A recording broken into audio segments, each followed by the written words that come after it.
Hey guys, welcome back to We Watch Movie. I'm Mike. I'm Jay. And And by the way, X shit, you're right. I was reading your bull crap earlier. It's right. My affirmed internet hadn't kicked in yet. It just started. It was great. I don't No, know it was why. weird. I jumped in. I was in for a second, and then it kicked me out, and then I had to come back. Like a 801 or whatever. We were a little late, but yeah. How are you guys doing tonight? Stacy's on edibles, so that should be fun. Nice. Should be fun for everyone. Gummy bears. You've started the night. It's a Wednesday, Stacy, you sick pervert. No, it was not my internet. No. It's not Tomo. All paid up.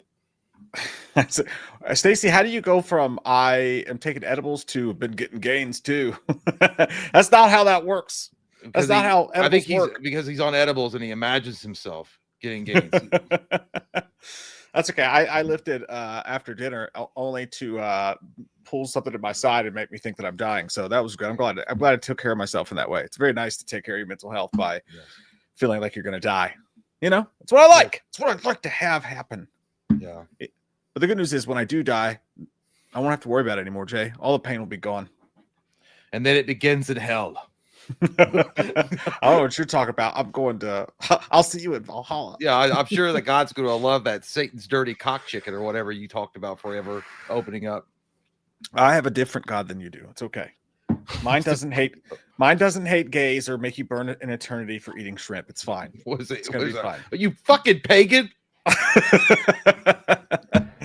I don't believe your book. Wow, we're starting off hot tonight. 2 minutes in, we're oh my goodness. Stony, I'm good, Stony. Yeah, dude. I tried to make a joke on Instagram and I ate a Altoid. I thought I popped my tooth, but it was okay. It's just once again my anxiety strikes hard and strikes fast.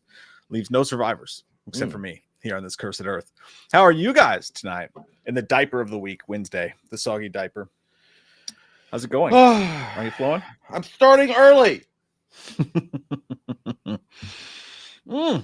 Oh, ding ding, Chucky's done. Roasting chestnuts on an open fire. Yep, that's going to be a good time. We're going to have that. Nuts on a fire. It's good for you. It's good for your health. Everyone knows that. Everybody knows Jimmy Jolly. Oh my goodness. We got a fun show tonight. Oh, I forgot the banner. Do we? Or do I always just say that, regardless of whether or not we have a fun show? I don't know. That's up to you to decide. Could be a terrible show. Oh, someone says, "Did you all see Alien Earth got renewed?" Holy shit! Yeah, no, but I'm not shocked. That's a part of the news for tonight. So thank you for kicking us off, buddy. Yeah, Alien Earth got renewed for a second season, and it's going to be a lot of heavy petting, as you can see in the promo picture here. They're such nice boys. They're such nice doggies. Yeah, it says that Variety reports production on season 2 of Alien Earth will begin in London. You sound like you're from London in 2026, whereas the first season was shot in Thailand. Oh, so it's going to get even more boring. Additionally, the site notes created Noah Hawley has signed a new overall deal with FX and Disney Entertainment Television. So that's where they took our Disney money. They gave it to our ESPN. Yeah. I don't know about you guys, but I'm still without ESPN on YouTube TV. I'm pretty upset about it. It's going to be fine. But yeah, dude, like, I mean, what a bunch of skanks. What a bunch of skanks. Skank ass CEOs. Fucking idiots. Is it going to get any better? I don't see the show getting better. Not unless they depower that bitch immediately and then give it like at least that we have and then stop making them pets. Maybe there might be a shot of it being good, and then give Timothy Oliphant the main character's power that he needs. Yeah, I wonder if they'll even get Timothy Oliphant to come back. I don't know. It's a lot of work dyeing your hair that bright blonde. You know, that guy's got other stuff to do. He's in a bunch of stuff, probably. Jimbo is eating ass and smoking grass tonight. That sounds stinky and fun, I guess. Sounds all around like a great night. I'm drinking winter white ale, which tastes like hot grass. And I probably won't be eating any but tonight. Not unless Jay comes over. No. You busy? No, yeah, dude. It sucks too because the apartment people are coming in to change the filters on the heater because we're not allowed to. And then they were inspecting the apartment. They didn't give us a time though, so they could fucking show up at like 9 a.m. I'm gonna roll out looking like Gary Busey with like half bleary eyes and like in my underwear with one sock on and be like, "Come on in, fuck it." I don't feel bad for you. I got to get up at 6:30. It's gonna be fine though. We're gonna be fine. I'm gonna get my kids at school safe, and you're gonna maybe you'll get a hot heater furnace guy that'll come in there. No, it's the same guy. I know who it is. He's so not good. No, I just have to stand there and make like small talk combo about movies and shit. And I was like, I don't really want to do that. He's like, what's your favorite one that you've seen today? I was like, I didn't see one today. I'm up out of bed. Like I was having a great dream. What's your favorite movie that you've seen today as well? Like, how many movies do you think? Well, no, like, it's like I think he means when I get lately and stuff. I mean, he's a nice guy. I just like I don't fucking know. He's probably watching this right now, and he sees. No, he don't know anything about this. I'd rather keep that away from them. You might have seen a poster or something. I don't know. But yeah, that's. Does anyone? I don't think I'm gonna watch it, dude. I think I'm out. I think like Mark Cuban on Shark Tank. I'm out. I'll watch the first episode and see if there's anything worth watching. That's the only thing. That's how they got us last time. Yeah, but it's dog shit. It's gonna be dog shit. Like it's just the way that unless they hired brand new writers in a whole different direction, I just. Did I misspell Gremlins? What? Apparently, I misspelled Gremlins in the scroller. What'd you say, Gimlins? I did. I said I can't even say it. That's impossible to say. Oh yeah, you did. Gremlins. You sound like you took edibles. Maybe I did. That's the next piece of news right here. Is that we got Steven Spielberg is producing a new Gremlins movie for November of 2027. It's going to be in theaters in November, and Steven Spielberg executive producing an upcoming third installment in the Gremlins franchise. Chris Columbus, the guy who founded America, and in the Sopranos, subjugated those savages of the lands. Never did it. Never did a thing wrong in his life. Never did a thing wrong in his life. That's a good God-fearing man right there, Christopher Columbus. I won't have it. He was the original movie's writer, and he's going to produce and direct. I don't know why Joe Dante wasn't invited, who directed the original one, but here we are. Well, it's going to be interesting to see a sequel to it, but I hope it's not like that. Someone just mentioned in the chat CGI bullshit, or I hope it's not CGI bullshit, because they could easily fall into that trap. That's true. What's Christopher Columbus done lately? Other than isn't he the guy that did director? Or I mean, I'm sorry, isn't he the guy that did Home Alone? He's the director of Home Alone. That sounds correct. That's the last time I heard his name. Yeah, you're right. No, I'm looking at the wrong thing here. Christopher Columbus. Pixels. He directed Pixels. That's not a very good one. That's all right. It actually wasn't that bad. It's not great, but it's not bad. He directed a bunch of Harry Potter. Joe Dante is what people are saying. Joe Dante. Yeah, he was the guy who directed the original. Mrs. Doubtfire. That was a good movie. 9 months. That's pretty good. You fucking dude. I'm not even drunk. Like, I was like, oh, he directed a movie called Joe Dante. It must have been like a heroic. Is that where you was? That you thought he directed Joe Dante? You just said Joe Dante, but my brain was thinking of like Joe Dante, a movie. Like Dante's Peak was popping in my head or something. Jesus Christ, man. That's funny because one time when I worked at Ryder, I got a Newfound Glory hoodie at a concert, and it had all their albums on the sleeve of it. And this kid named Grant, this little short guy named Grant, I relieved him of his shift when I got to work, and he was looking at the hoodie. He's like, "Oh, nice hoodie, man." And one of the albums is called Sticks and Stones. Yeah. So on the sleeve it says Sticks and Stones. He goes, "That's so embarrassing, dude." He goes, "Oh, Sticks and Stones." He goes, "I remember them." I was like, that's not the band. That's an album by Newfound Glory. And he was like, "Oh, yeah, I knew that." I was like, "Oh man, this is so uncomfortable." Yeah, I've done that before. I was like, "Yeah, that's what I meant." That's like, yeah. It's like, "Oh, Sticks and Stones, they were a great band." It's also a great slogan. Sticks and Stones, break my bones. That's great. Put that on your body. Ink forever. Loving it. It's kind of nerdy, to say you listen to Newfound Glory. You don't have to try to impress me. But yeah, you're right, dude. Will it be CG poo-poo? Probably. This day and age, I'm willing to bet, but it is going to be written by the people who wrote Final Destination Bloodlines, which the writing of which was good. Mm-hmm. Zach Lipovsky and Adam B. Stein alongside director Chris Columbus. So yeah, we'll see what happens. Well, I'm not Spielberg. Oh yeah. Well, he's also producing. He may not let it become like a CGI flat fest. He might actually be like, "No, it's going to work if we do the practical effects. Like that's what's the magic. We got to do that. We got to keep that in." Yeah, it's just, I mean, does anybody even make practical effects anymore? Are there any like people out there that can even make a gremlin in today's modern? I'm sure we could find a guy or two. Christopher Nelson, maybe. I don't know. He's not an animatronic guy though. I mean, they're doing. I'm not sure. I'm sure it's been passed down generation to generation on how to make the gizmo. Yeah, who would be the guy, you guys? Does anybody know? I mean, obviously, Well, who Jim was the Henson's original not one? around. Jim Henson? Jim Henson, yeah. Well, Jim Henson's studio's still around. Yeah. So, but like they're not being hired by anyone, so they're probably out of Well, they're work not at this because point. no one's asking. Yeah. Like, good question for you guys, though. Does anybody know, like, if someone wanted to make a practical movie, like that Primate movie that's coming out in January, practical effects on that one from Johannes Roberts, those were awesome. But like, who would you go to? Who is the like animatronics, practical effects creature king at this point? Well, it would have been. I mean, Henson was the god of animatronics in the 90s and 80s. So, yeah, I mean, he still is. Someone says Cineroth says get the Dark Crystal people. Wasn't that Jim Henson? Yeah, it was also like Dark Crystal ages ago. Yeah, Stan Winston. I thought he had a studio too.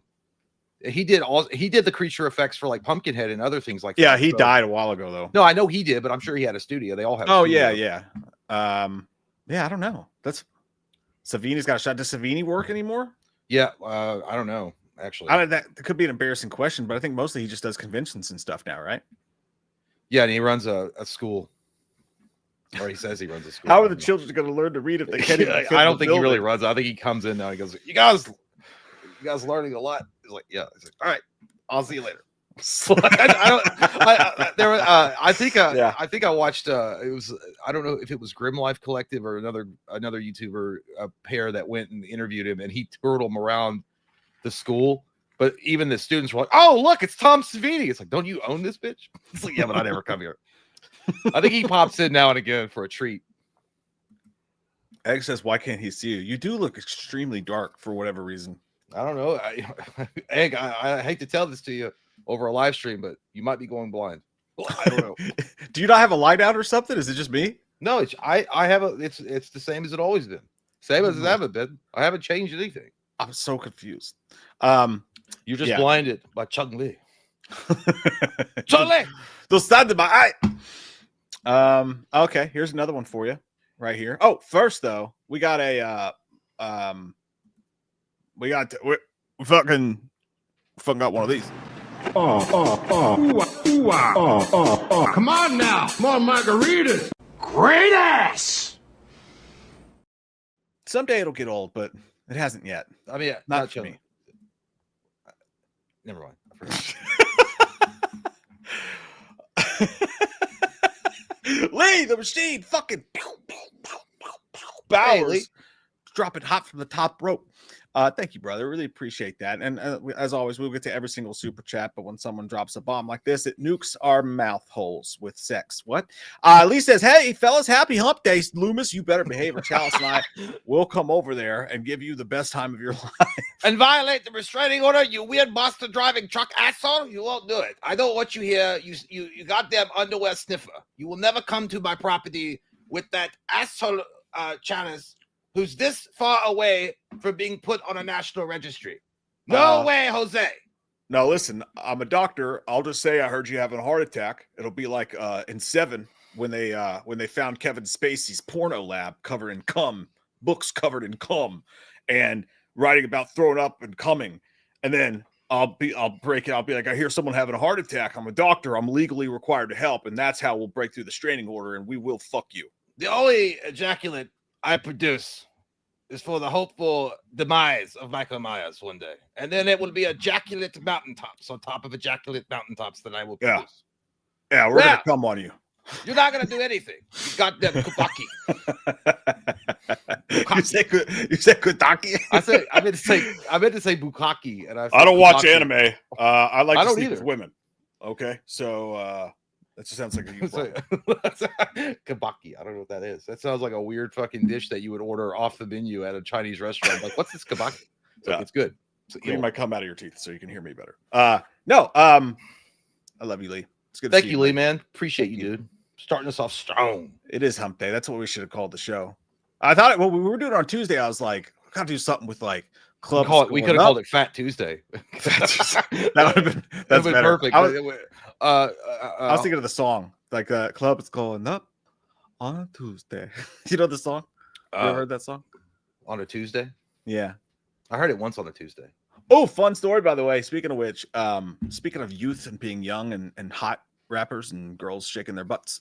After the Day to Remember concert the other night, we stayed out too long and had too many adult beverages. And we went to a bar that had swings, and that was fun. But then we were leaving, and we were at a crossroads. We were standing out in the streets on a cold, windy night at like 12 a.m. We're like, we should go home. But should we? I don't know. Do you want to go home? I don't know. I kind of do. But then all of a sudden, you know, it was right there like a shining light in skank darkness. What? Stagger Inn. You know what I'm talking about? You dragged her in? No, Stagger Inn. Oh. The bar in downtown Lexington. Never heard of it. It sounds awful. It's called Stagger Inn, and it is a shithole from Satan's bunghole. You walk in, dude, and literally it was me, Katie, and Ryan, and your feet stuck to the floor. Everywhere you went, you had to unstick your feet from the fucking floor. And it was all college kids shaking their booties and getting down. One guy offered me, some college kid offered me a shot of Jaeger. He's like, dude, do a shot of Jaeger with me. And I was like, no. Come on, old dude.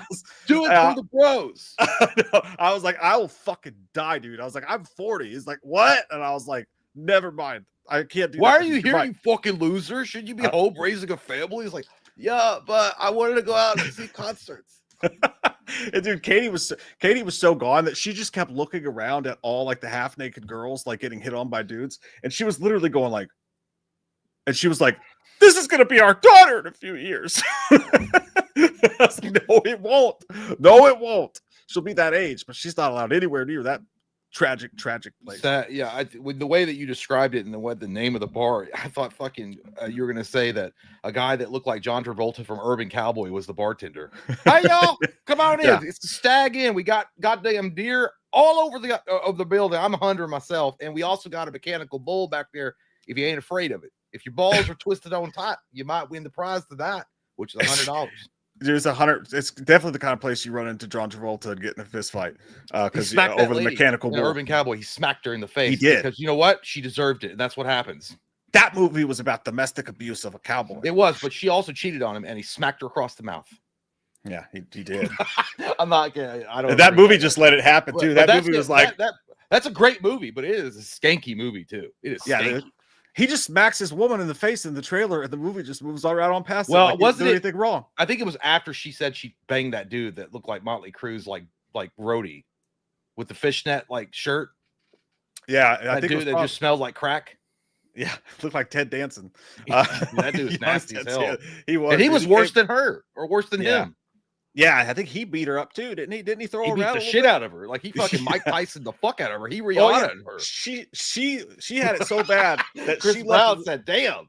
She left one dude for hitting her and went to another dude who beat her up so bad she went back to the first dude that hit her, and then they made that a love story. Yeah, dude. That was it's a wild movie. It's a good movie. Don't get me wrong. It's actually a very good movie, but it's so skanky. That's the kind of movie that like you would think that Rob Zombie would start in Hollywood with. Oh, dude, a Rob Zombie remake? A Rob Zombie Urban Cowboy, dude. Tell me it wouldn't be good. I'm fucking in, dude. I would watch the shit out of that. This is what we're talking about, by the way. Urban Cowboy. If you haven't seen it, woo! This movie's crazy, dude. This thing was rated PG, dude. That had a PG rating somehow. That's crazy, dude. It was a different time back in the 80s. They didn't think nothing about smacking your woman around a little bit. That's fine. Just talk to your kids about it. Look at him. You can tell. John Travolta is going to smack your woman's mouth tonight. You know what's weird? Like, I wonder how many chicks actually I mean, he's a good-looking dude, but I think he looked better when he had the beard on in the beginning. I remember they made him shave it off. Yeah, because he had a beard. He had a good beard, and then they made him shave it off. But he had the beard just added to I forgot about right that. There. Yeah, Scott Glenn, dude, that dude right there, fucking Iggy Pop's roadie. Yeah, Motley Crue's roadie. Like that's who he looks like, and he looks like he smells like pee, and he definitely like I don't know, like. He's like that weird person that was like, let them your panties over here. Let me smell them real quick. I'm going to smell them before I do it. He was like a Mel Gibson Urban Cowboy. Or not Mel Gibson, excuse me. He was like Marilyn Manson if he was a bull rider. Like, he was wearing women's panties and shit while he was a great actor, though.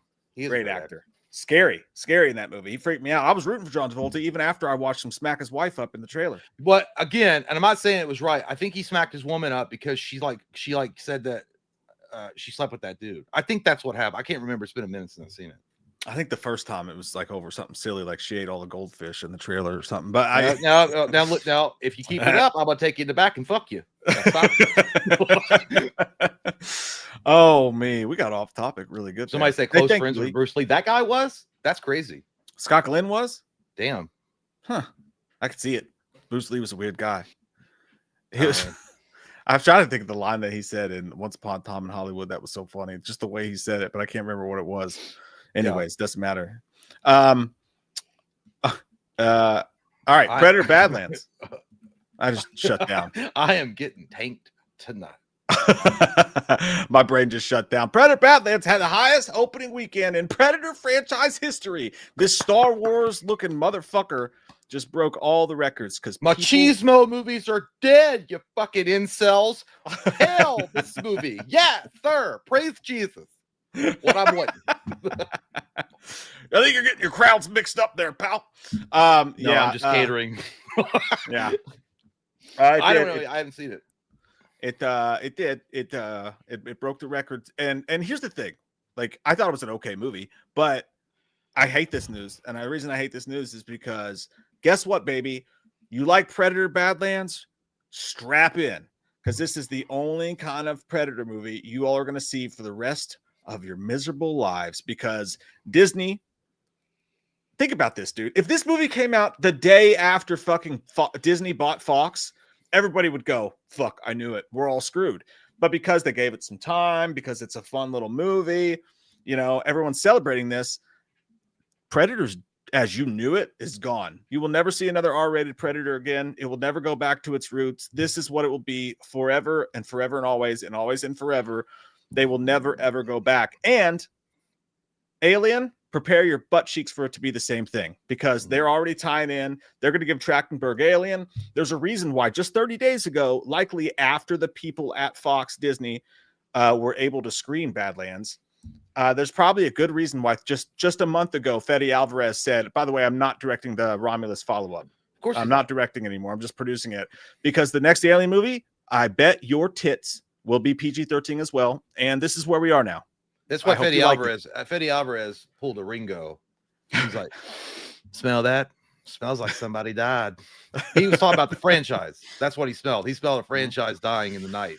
And he's like, yeah, I'm not getting involved with that. But yeah, I don't know. I haven't seen Predator Badlands. Apparently, Mike's a full-blown racist asshole because he hates. That's what it means.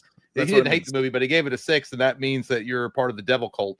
And you want to bring down the good times and good vibes. Yep. Venom's right. Prey was R-rated, but that doesn't matter because Prey was direct to video. Like the reason that they make them PG-13 is so they can get kids and more people in the seats and get a higher box office.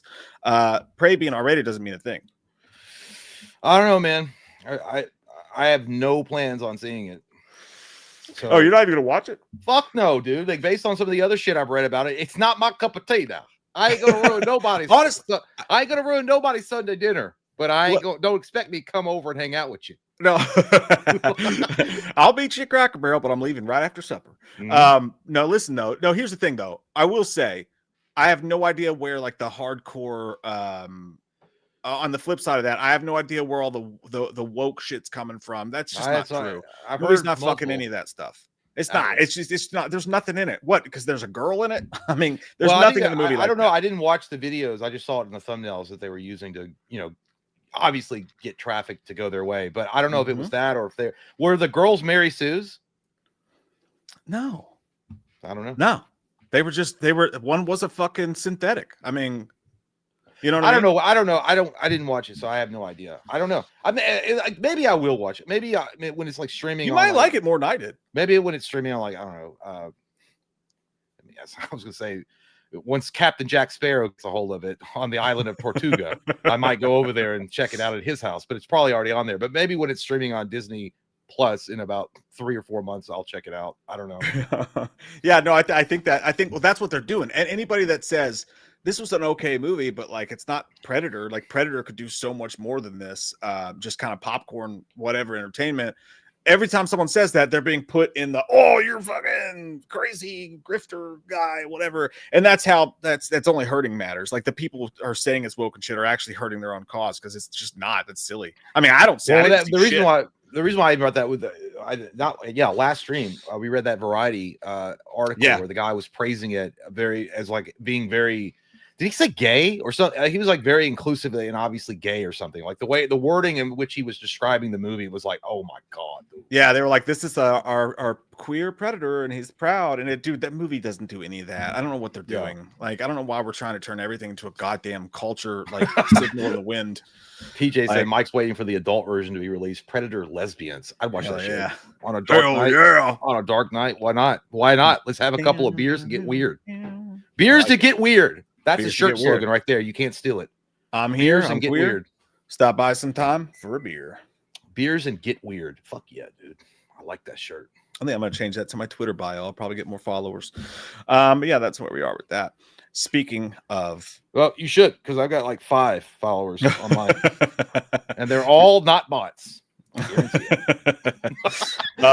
didn't even know that shit. I have a throwaway account that I just like use to watch shit on Twitter, and like I was like, it's like, oh, you got new followers. Like, what the fuck is this? I look, they're all AI bullshit. I'm like, I don't know you. Get the fuck off here. I had to go through and delete them. Oh, sorry, I accidentally turned on my personal porn. And I'm not. That is a handsome man right there. Look at those straps. Look at that arm, dude. Look at those arms. That's one guy you see in a wife beater at a Shell gas station 2 a.m. You're not scared. You just kind of want to be protected by him. That guy also looks like a guy though. You're hiding dirty secrets in your wall. 100%. 100%. You're into like granny porn and shit. Like definitely. Absolutely. If we have time, we're gonna have to watch this trailer later because it sounds like an old school 90s thriller. I actually didn't mean to click on that. Do you think that Sydney Sweeney is a good actress? Like legitimately, I don't know. I don't remember seeing what. I'm sure I've seen her. I think she's hot as fuck. Like, don't get me wrong, but is she a good actress? I can't remember. I'm trying to think because I feel like they're pushing her. Yeah, she's got big old nipples. I'm trying to think. Dollar size. I can't remember. She's been fine in everything I've seen her in, but to be fair, some of the stuff I've seen her in, she's playing to type as sort of a ditzy. You know, I saw her in White Lotus. She was pretty good in that. She was fine, but she was again playing to that type. So, but apparently, that's what I meant to bring up. Actually, is the Sydney Sweeney thing. I don't see it on there now, but yeah, dude. Who's the? By the way, I'm not like I'm for it. I'm for Sydney Sweeney. I like her a lot. Okay, I want to see more of her. I like her red carpet stuff. It's really good. I like the cut of her jib. I think her red carpet stuff was some of her best work of all time. Holy shit. Holy shit. But I'm saying, like, I just didn't know if it sound like Beetlejuice just now. Yeah, I know. The juice is loose. What is it? The juice is loose. Well, you see her. The juice does get loose. But I will say, I just didn't know if she was being pushed in front of a lot of people because of the whole thing with the jeans commercial and all that stuff. And she's on the lips of pretty much everybody anymore, left or right of the aisle. You know what I mean? Like I don't know. I was curious because I don't genuinely remember her being in anything. She could be awesome. She could be a great actress. I have no idea. Actually, I won't do 2 shows anymore. I won't. That's what I won't do 2 shows anymore. I just won't do it. I won't do it. But yeah, so this is the new thing that shows. She did a movie called Christie in which she like went through. It's a boxing movie. I actually going to check it out at some point. It's a boxing movie. She plays Christy Martin, and she actually went through like an intense training regimen, put on a bunch of muscle and shit like that, and like played the role straight up. And all the reviews for the movie are great, but the movie tanked at the box office. So and then you have this person, Ruby Rose. Oh, she was Batwoman. The one that we never saw. She was also in John Wick. She was that. You know what? Like, she was gay. She was gay in the movie, in the show. I think she is in real life too. Which is totally great. That's fucking wonderful. Just a clever name. Yeah, but she, every time I watch that John Wick movie with her in it, I'm like, oh, Justin Bieber's in this. Like, it's fucking weird. But like, you say that she looks like Justin Bieber in the movie? She did, yeah. She 100% baby, baby, baby. Ooh. That's his song, right? X-Shin comes in with the Thanos. Who? She was very upset that Sydney Sweeney got cast in the movie, and she said she put on Threads, by the way, Jay's favorite app. He likes to use Threads a lot. I don't know what that is. Threads. My clothing is made out of Threads. It's basically Blue Sky. It's the alternate Twitter. So gay. She said the original Christy Martin script was incredible, life-changing. I was attached to play Cherry. Now I want to stop here and point out that somebody who saw the movie posted there is no character named Cherry in the film. So I don't know where that came from. Oh. But she says, I was attached to play Cherry. Everyone had experience with the core material. Most of us were actually gay. Okay. It's you part happy. of why of why I stayed in acting. Losing. Well, that's great. You were actively happy while you were doing the role. That's what we all want. to be happy with our jobs. She went on to say, for her PR to talk about it flopping and saying Sydney Sweeney did it for the people. None of the people want to see someone who hates them parading around pretending to be us. Oh, you're a cretin and you ruined the film, period. Christie deserved better. I think Ruby Rose wants to get into bed with the Sydney Sweeney.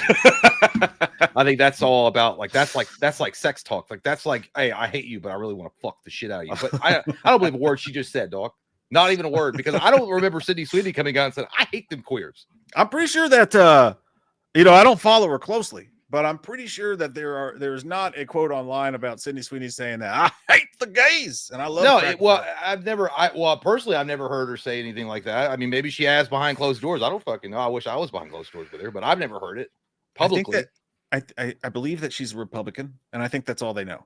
And I don't know. I don't even know if she is or not. All I know, I think I read. I think a lot of people hate her because that's what I heard. Well, I think that she did vote for Trump, but I don't think that. Who gives a shit? Like it's like you don't know who she voted for before that. Like people can change their fucking minds. We're not all automatons walking around with politicians' fingers up our ass, making us talk through our mouth like puppets. You can change your mind. You might be like, hey, that politician's making sense over here. I'm gonna go vote for him, even though I usually vote the other way. I might vote for them because they make sense. And I don't know. It happens. Yeah. It happens. You're allowed to have a different opinion. Yeah, you are. And I don't know if that's what am I wrong in that chat? Is anybody up on the Sydney Sweeney thing? Is she a Republican? Is that why? I think it came out that she registered or she voted for Trump. I think someone got a hold of her voting. I don't know how, because it's supposed to be private. She hadn't said anything. Oh, okay. Well, but it doesn't matter. At the end of the day, I don't give a shit, dude. I don't give a fuck who you vote for. I could care less at all. I could care less. But if she's saying that, if you wrote in Hitler as your vote, then maybe that might be an issue. Definitely. I think we might have a discussion with the guidance counselor.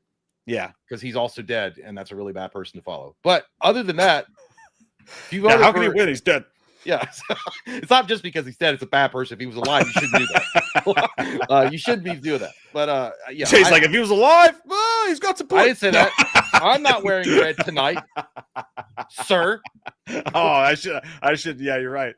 You're right. I am wearing red. I should shut up. I should be quiet. But yeah. So either way, I just don't give a shit who people fucking vote for. I just don't care. I think that's what's caused a lot of division amongst people in our country. People are losing family members over it and shit. They're like, I'm so lonely this holiday season because you let fucking politicians control your whole fucking life and you deleted your whole fucking family members off your time chart. You're like, they will have nothing to do with them. And then you wind up alone, sitting there drinking a fucking fifth of bourbon, looking at an empty Christmas tree, like, why is life suck? Because you let politicians in DC control your stupid ass. Holy shit. Oh, dude. Those what we call reality. Welcome back. Have some tea.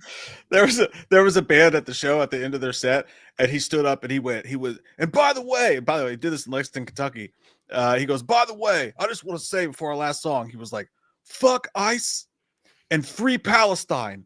And if anybody wants to know who said it, you tell them it was me. And that's also eye rolling anyway. Nothing against it if you feel that way at all. But the fact that literally, dude, every band says that. You're not making some crazy life shaking statement by saying that. It's pretty much like the standard quo. Everyone does it on stage now. But it was the way he said it. Some dude next to us, he goes, because we're in Kentucky, right? We're in Lexington. He's standing there, and Katie overheard him go, really, really blue. Really, that is true. Lexington is. But Katie heard a guy next to him just talking to his girlfriend. He goes, I don't like what he said, but I did like the way he said it. Yeah, I might be three sheets to the wind, Harold. But that young man up there, he spoke from the heart. And I think Jesus protected him tonight. Yeah, I would have just been if someone said "fuck ice." Yeah, I hate the winter. Ice is the worst. Road conditions get really bad. Lose power. It's all. Yeah, it's just it is what it is, man. It's like everybody's chasing a headline out there. It's hilarious. Yeah, which is totally fine if you feel. I understand. It's just silly. People are silly. We're silly gooses. We're silly gooses. It's hey, could you just play the music that I paid money to see? That'd be great. I just want to hear that. That'd be really cool. Stephen Lang says that he thinks Don't Breathe 3 will happen to make it truly a trilogy. Please leave this poor blind man alone. He's been through enough. Holy shit, dude. I don't want to see a third one. I kind of like every like I know he's a fucking fucked up individual dude, but Jesus Christ, like it's only so much you could take. We're just like this blind old dude that used a turkey baster to try to impregnate a chick. Wow, that's shocking as fuck when I first saw it. And then after that, I'm like, all right, leave that old guy alone. All right. He's weird. He's being at home. His face just went so well with what you said. I looked right into his eyes when you were like, please leave this blind man Yeah, dude, alone. because you're supposed to feel like this guy's creepy. He's fucking scary. He's blind as fuck. He's literally blind. He's old. He's like walking around a house. Yeah, he's got like Home Alone traps and shit set up to guard against weirdos, but he is a weirdo himself. Just I don't need a third story. I just don't. JT's gonna pop in the chat and be like, he's not actually blind. The actor's not blind, just so you know. Yes, JT, I'm aware. He can see perfectly well. He's got 20/20 vision. Well, so it makes I actually hate it because I thought the second one sucked because in the first movie, like you said, they make it well known that he has a woman tied up in his basement that he's filling with a turkey baster, full of his own spunk. When that guy says, I'm having a great Thanksgiving dinner, he means a totally different type of thing. Holy shit. Yeah. And then like so it's been solidified that I don't care why he's doing it. He's a sick individual. And then in the second movie, they tried to make him Action Jackson and made us root for him. Like, oh, he's a good dad though. Let him turkey baste. Let him baste his turkeys. And it was like, this is just I can't get into this because I can't root for this guy. So the second one didn't work for me, but now he wants to make it a trilogy. I'm good, man. I appreciate you though. I appreciate you. I liked you as Ike in Tombstone. Please what? I love you, man. I think you're a great actor. I think you should have also been Cable. I'm not saying James Brolin was a bad guy or Josh Brolin was a bad dude that they chose, but you would have made a great Cable too. I really believe that. I get why he wants to make it Is it Josh Brolin or James Brolin? It's who played Cable? Joshua. Why the fuck do your goddamn names have to start with the same letter? So handsome. Why do you have to be so handsome? It's upsetting. I don't like it. Josh. I moved to strike it from the record. By the way, did you ever see the second Orphans? I didn't even know there was a first Orphan. Orphan. No, I think I've seen it. I just don't remember it. Orphan 2. So Orphan 2 was good. It was pretty good. Is that about the little boy that lives in the wall? No, that's the boy. But I get why you would get confused. Is it about the weirdo girl that turns out to be a vampire? Nope. She just turns out to be a little girl. Oh, yo, I did see this. She pretends to be an adult or a kid, and she's an adult. It's based on a true story. Yeah. And then they did the prequel follow up to it. Now they're gonna do another one. I don't know how they're gonna keep this girl, the same actress, doing it, but it's called Orphans, and they're making it now. They're making a third orphan movie. I don't know how they're gonna do it. That's all I wanted. That's all I wanted for Christmas. Yes. It's gonna be so awesome. God. I do enjoy Charlie says, Nacho Libre Orphans. One day, Chacho, when you get old, you will find out grown men wear stretchy pants. Get that quote out of my face. Oh yeah. So that's the main movie. Yeah, the only thing I found out today was that Steam is launching their own new updated hardware that's pretty much a killer for Xbox. Let me see if I can find this. Steam hardware Enhance trailer. Enhance. Yes, this is the one. I found it. Hey, all right. So just real quick, click so it. We all on the same page. Page. Shut up. Everyone, this is Steam Deck. Steam Deck is our powerful, portable, handheld gaming PC that lets you take your Steam library with you anywhere. We're pretty proud of it. People who own Steam Decks have been playing everywhere, and we couldn't be happier with the response we've heard from all of you. We're excited to talk about the future of Steam Deck, but not today, because this isn't a video about the future of Steam Deck. This is a video about the future of Steam hardware. Today, we're announcing 3 new members of the Steam hardware lineup. All connect you with powerful PC gaming. All are optimized for gaming with Steam. This is killer. And all are shipping in early 2026. What? Let's start with this one. A controller like no other. Finger it. Play with it. This is the new Steam controller. That's ugly as shit. It's weird. The new Steam controller puts all of your Steam games at your fingertips, so you can play wherever and however you want. Cool. Just like with Steam Deck, we want you to be able to play any game with your Steam controller, even games never built with a controller in mind. that has all the great features from Steam Deck, like trackpads, gyro, and back buttons, all in a comfortable form factor. No, Its better next than Google generation Stadia. magnetic thumbsticks let you play with improved responsiveness Why's that and turned longevity. We've put capacitive touch sensors That on guy's the got a great thumbsticks voice. and now on the AI back of the is controller too, so you can enable precision gyro aiming with the touch of your thumb or your pinky if you're feeling fancy. Yeah. Play for way too long with a rechargeable lithium-ion battery that allows for over 35 hours of playtime. With Steam Controller, we want to make charging and wireless pairing That guy's getting something fired that's right actually now. easy. That's why we created the Puck. He hates his The life. Puck is a combination wireless adapter and magnetic charger included with every Steam controller. How much does this Snap cost? it on to charge. I don't know. I don't. Once you're charged up, snap it off again. Look at this. Steam Machine is a powerful gaming PC in a small but mighty package, machine. designed for That your could be games big. on the big screen. It's quiet too, which is crazy since it's 6 times more powerful than a Steam Deck. Powered by a discrete, semi-custom AMD GPU, enabling 4K gaming at 60 frames per second with I already FSR. affirmed it. Steam I did. Machine runs SteamOS made for a bigger screen, built for gaming in your living room, your office, or wherever you play, with the rest of your PC accessories. Steam Machine borrows some great features from Steam Deck, like lightning-fast sleep and wake, an SD card slot to easily expand your storage, Damn, dude. and brings some new tricks of its own, like a customizable LED strip, which can show different system functionalities, or your own light show. Steam Machine is a PC, so run whatever software you want, and it works with all your favorite desktop and gaming accessories. This is killing. Steam Machine is it's gonna designed to kill work Xbox. hand in hand with the Steam controller, with the low latency, wireless connectivity of the Steam controller puck built right in. And it's great for streaming your games to your phone, tablet, laptop, Steam Deck, or I just Steam want to play Frame. basketball to this music. Oh, yep. This is Steam Frame. I think that's the VR thing. I'm not 100%. No, it's not. Anyway, I don't want to do it all night because we got other things to get to. We're not a gaming channel, even though I do like that stuff. It makes Yeah, me like hard. 22 people left. Well, They're like, I hate games. They can go back to the cave dwelling in which they came from and where they don't even have goddamn electricity, I suppose. Hey, quiet, they're all back. You're a fucking asshole. I wasn't meaning any of that stuff, what I just said. There was a delay, and what happened was Mike gaslit me to believe that you really hated the presentation. Either way, I was saying that they really they left and came back. I don't know what could have been for any reason. Could have been for any reason. I think it's kind of cool.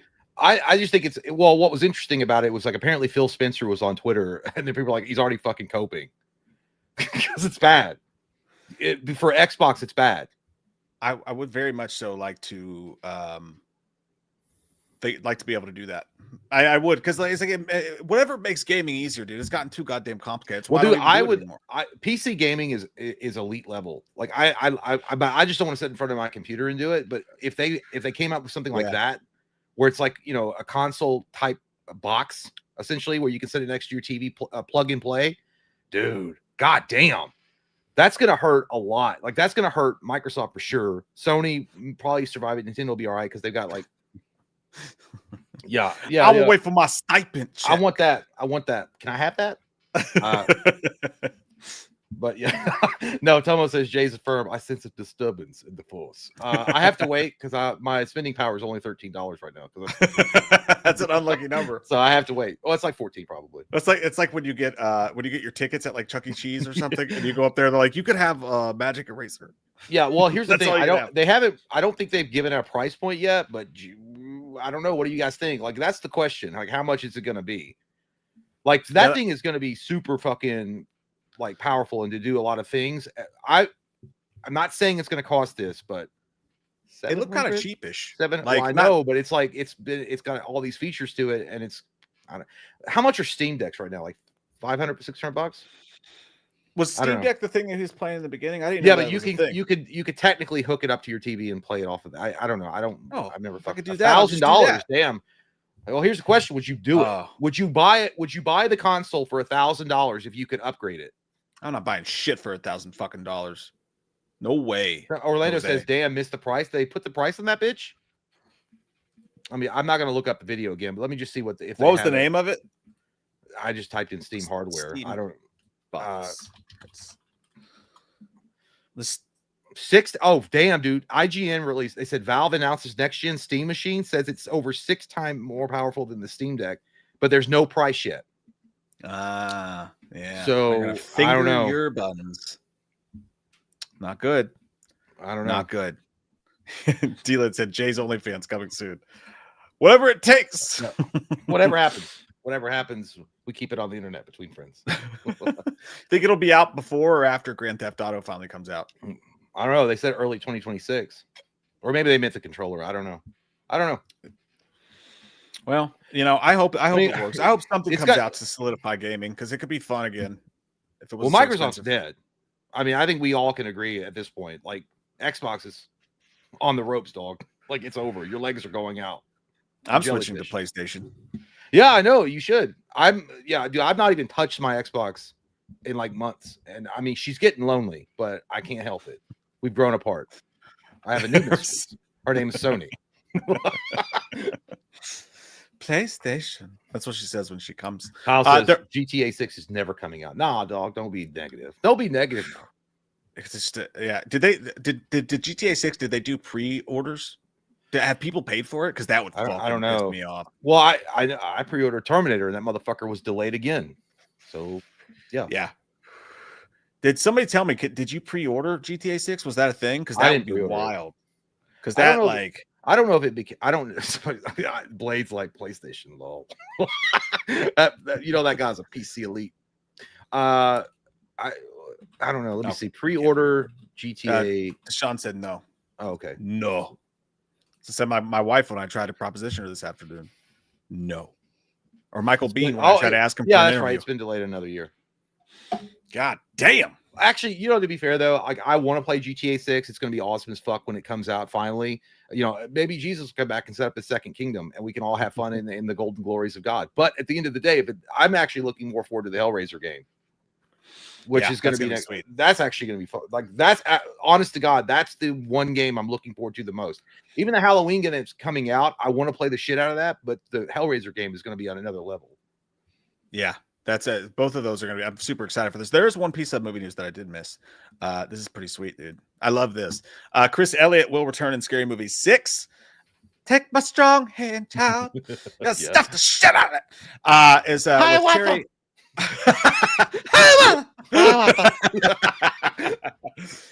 Damon Wayans Jr., Marlon Wayans, Heidi Gardner, Kim Wayans, Sean Wayans, Regina Hall. I'm gonna find your mouth, Ray. Anna Faris. Yeah. I can't say that name. Dave Sheridan's back and John Abrams. So they're bringing them. Everyone's coming back. That's good. That's awesome. what they need. They need to bring all that back. Dude, I like think all that goodness, all packed into a bottle of sexy. I think that shit's gonna be wet. Well, hopefully. I do have confidence. I don't think the Wayne brothers are worried about being censored and shit, and like worrying about offending people's sensibilities. But I don't know. People change. Because I never thought. Who's the group that Broken Lizard? The Super Troopers guys would be like that, and they are. They were scared as fuck to do anything. That's true. Yeah. So we have to have confidence in this dark world that we live in, and maybe who knows, dude? It could be so great it brings comedy back as a whole. Yeah. Hi, Watson. What y'all think? Tucked in or tucked out? Tucked out. That's what I thought. Oh, I love it. What did he say about the turkey? He's like most people are intimidated by a turkey. I just like the base bone. I lick everything. I lick that. I don't even know what that is, but I lick it. And then I put my hand in it like this, and I stuff the shit out of it. He fucked it. He fucked that turkey in front of everybody. My turn. Oh my God. He's like, I see you are in the first piece. Yeah, dude. What a great fucking role, dude. What an amazing role. I fucking love it, dude. I love it. All right, let's rank these fucking. I got. Hell yeah, dude. So Mike originally texted me and said, "Hey, we're gonna do the Friday the 13th movie posters," and I was like, "That's cool." I lied. That's cool. And then he's like, "I meant to say Nightmare on Elm Street." I was like, "That sounds cool," and I said it with KEWL, cool, because I thought originally that's what we said last live stream. It's like, hey, it would be really cool to rank all that Nightmare on Elm Street. It is. It is. I just forgot that we said that, and then I'd already sent the text, and I was like, oh. That's what I meant to say, dog. Watch my fanny coming through.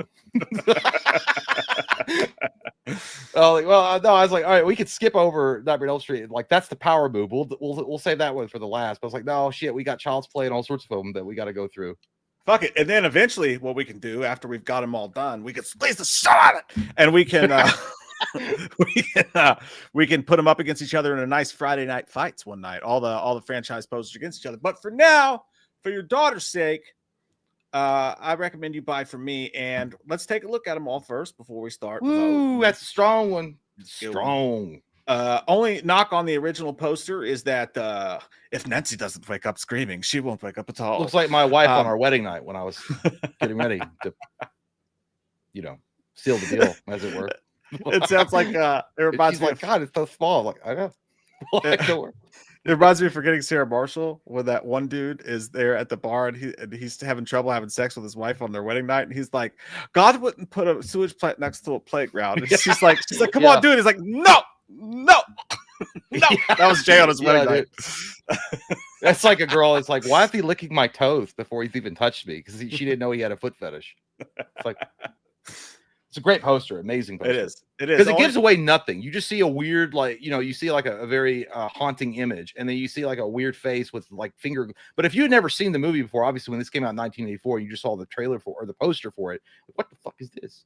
Because it's what you don't know what Freddy looks like, so it's crazy.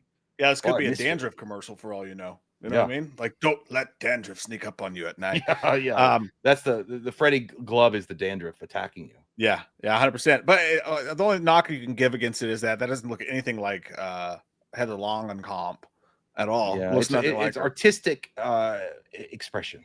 Yeah, kind of want to get in there though. Show them how it's done. But yeah, no, it's a nice one. That's a solid one. We'll minimize this guy right here. Put him over there in the little corner. Over here, we've got. Now, I think the actual official poster for 2 wasn't the one we were talking about. I think it was that one. Yeah, that one's all right. I've got that poster. A little goosebumpsy.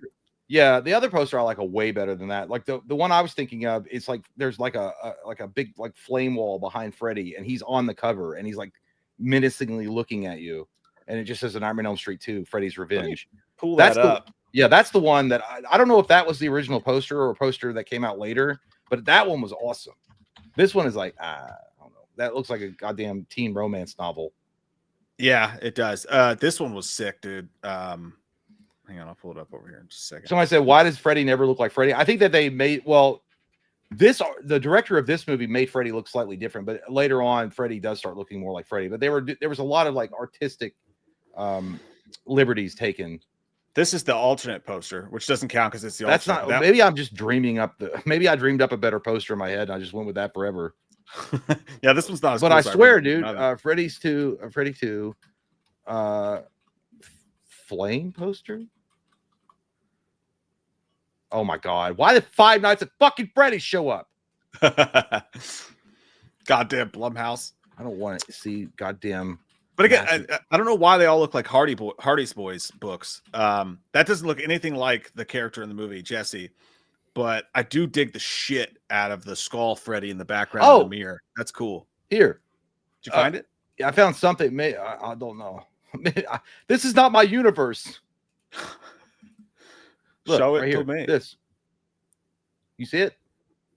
Yeah, I feel like I've seen that somewhere, but it doesn't seem like that's the one I remember. Like, that's badass. That looks fucking cool as shit.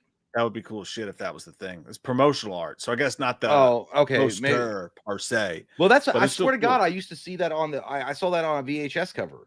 It's still badass though, regardless. I honestly, I don't hate this one at all. You can see her panties underneath her nightgown there. Okay, Michael says that's the VHS cover. So they did have so that's probably what it was. Yeah, it looks sexy, but it's just still, I don't know, like you can see her panties through her gown. That's what, yeah. That's what. Give me a second. Everyone look away. Everybody look away. Don't look at me. Yep. That's what's going on. If she farted right now, that thing will blow right up in the air. By the way, Jesse's definitely looking in the mirror. It's like, does she know that I prefer sausage over tacos? Does he know that I cut my pants? I don't know. It is what it is. I don't give a fuck what anybody says, dude. Freddy's 2 is an extremely badass, great movie. I know there's extreme amounts of homosexual overtones, but it's It's a I think great, they're great. fucking. Well, I They didn't even only notice added the it film. when I was a kid. I didn't even notice that shit until later on. It's Yeah. like, oh, yeah, it was very homoerotic. I was like, what the fuck are you talking about? No, Good. Well, good for you.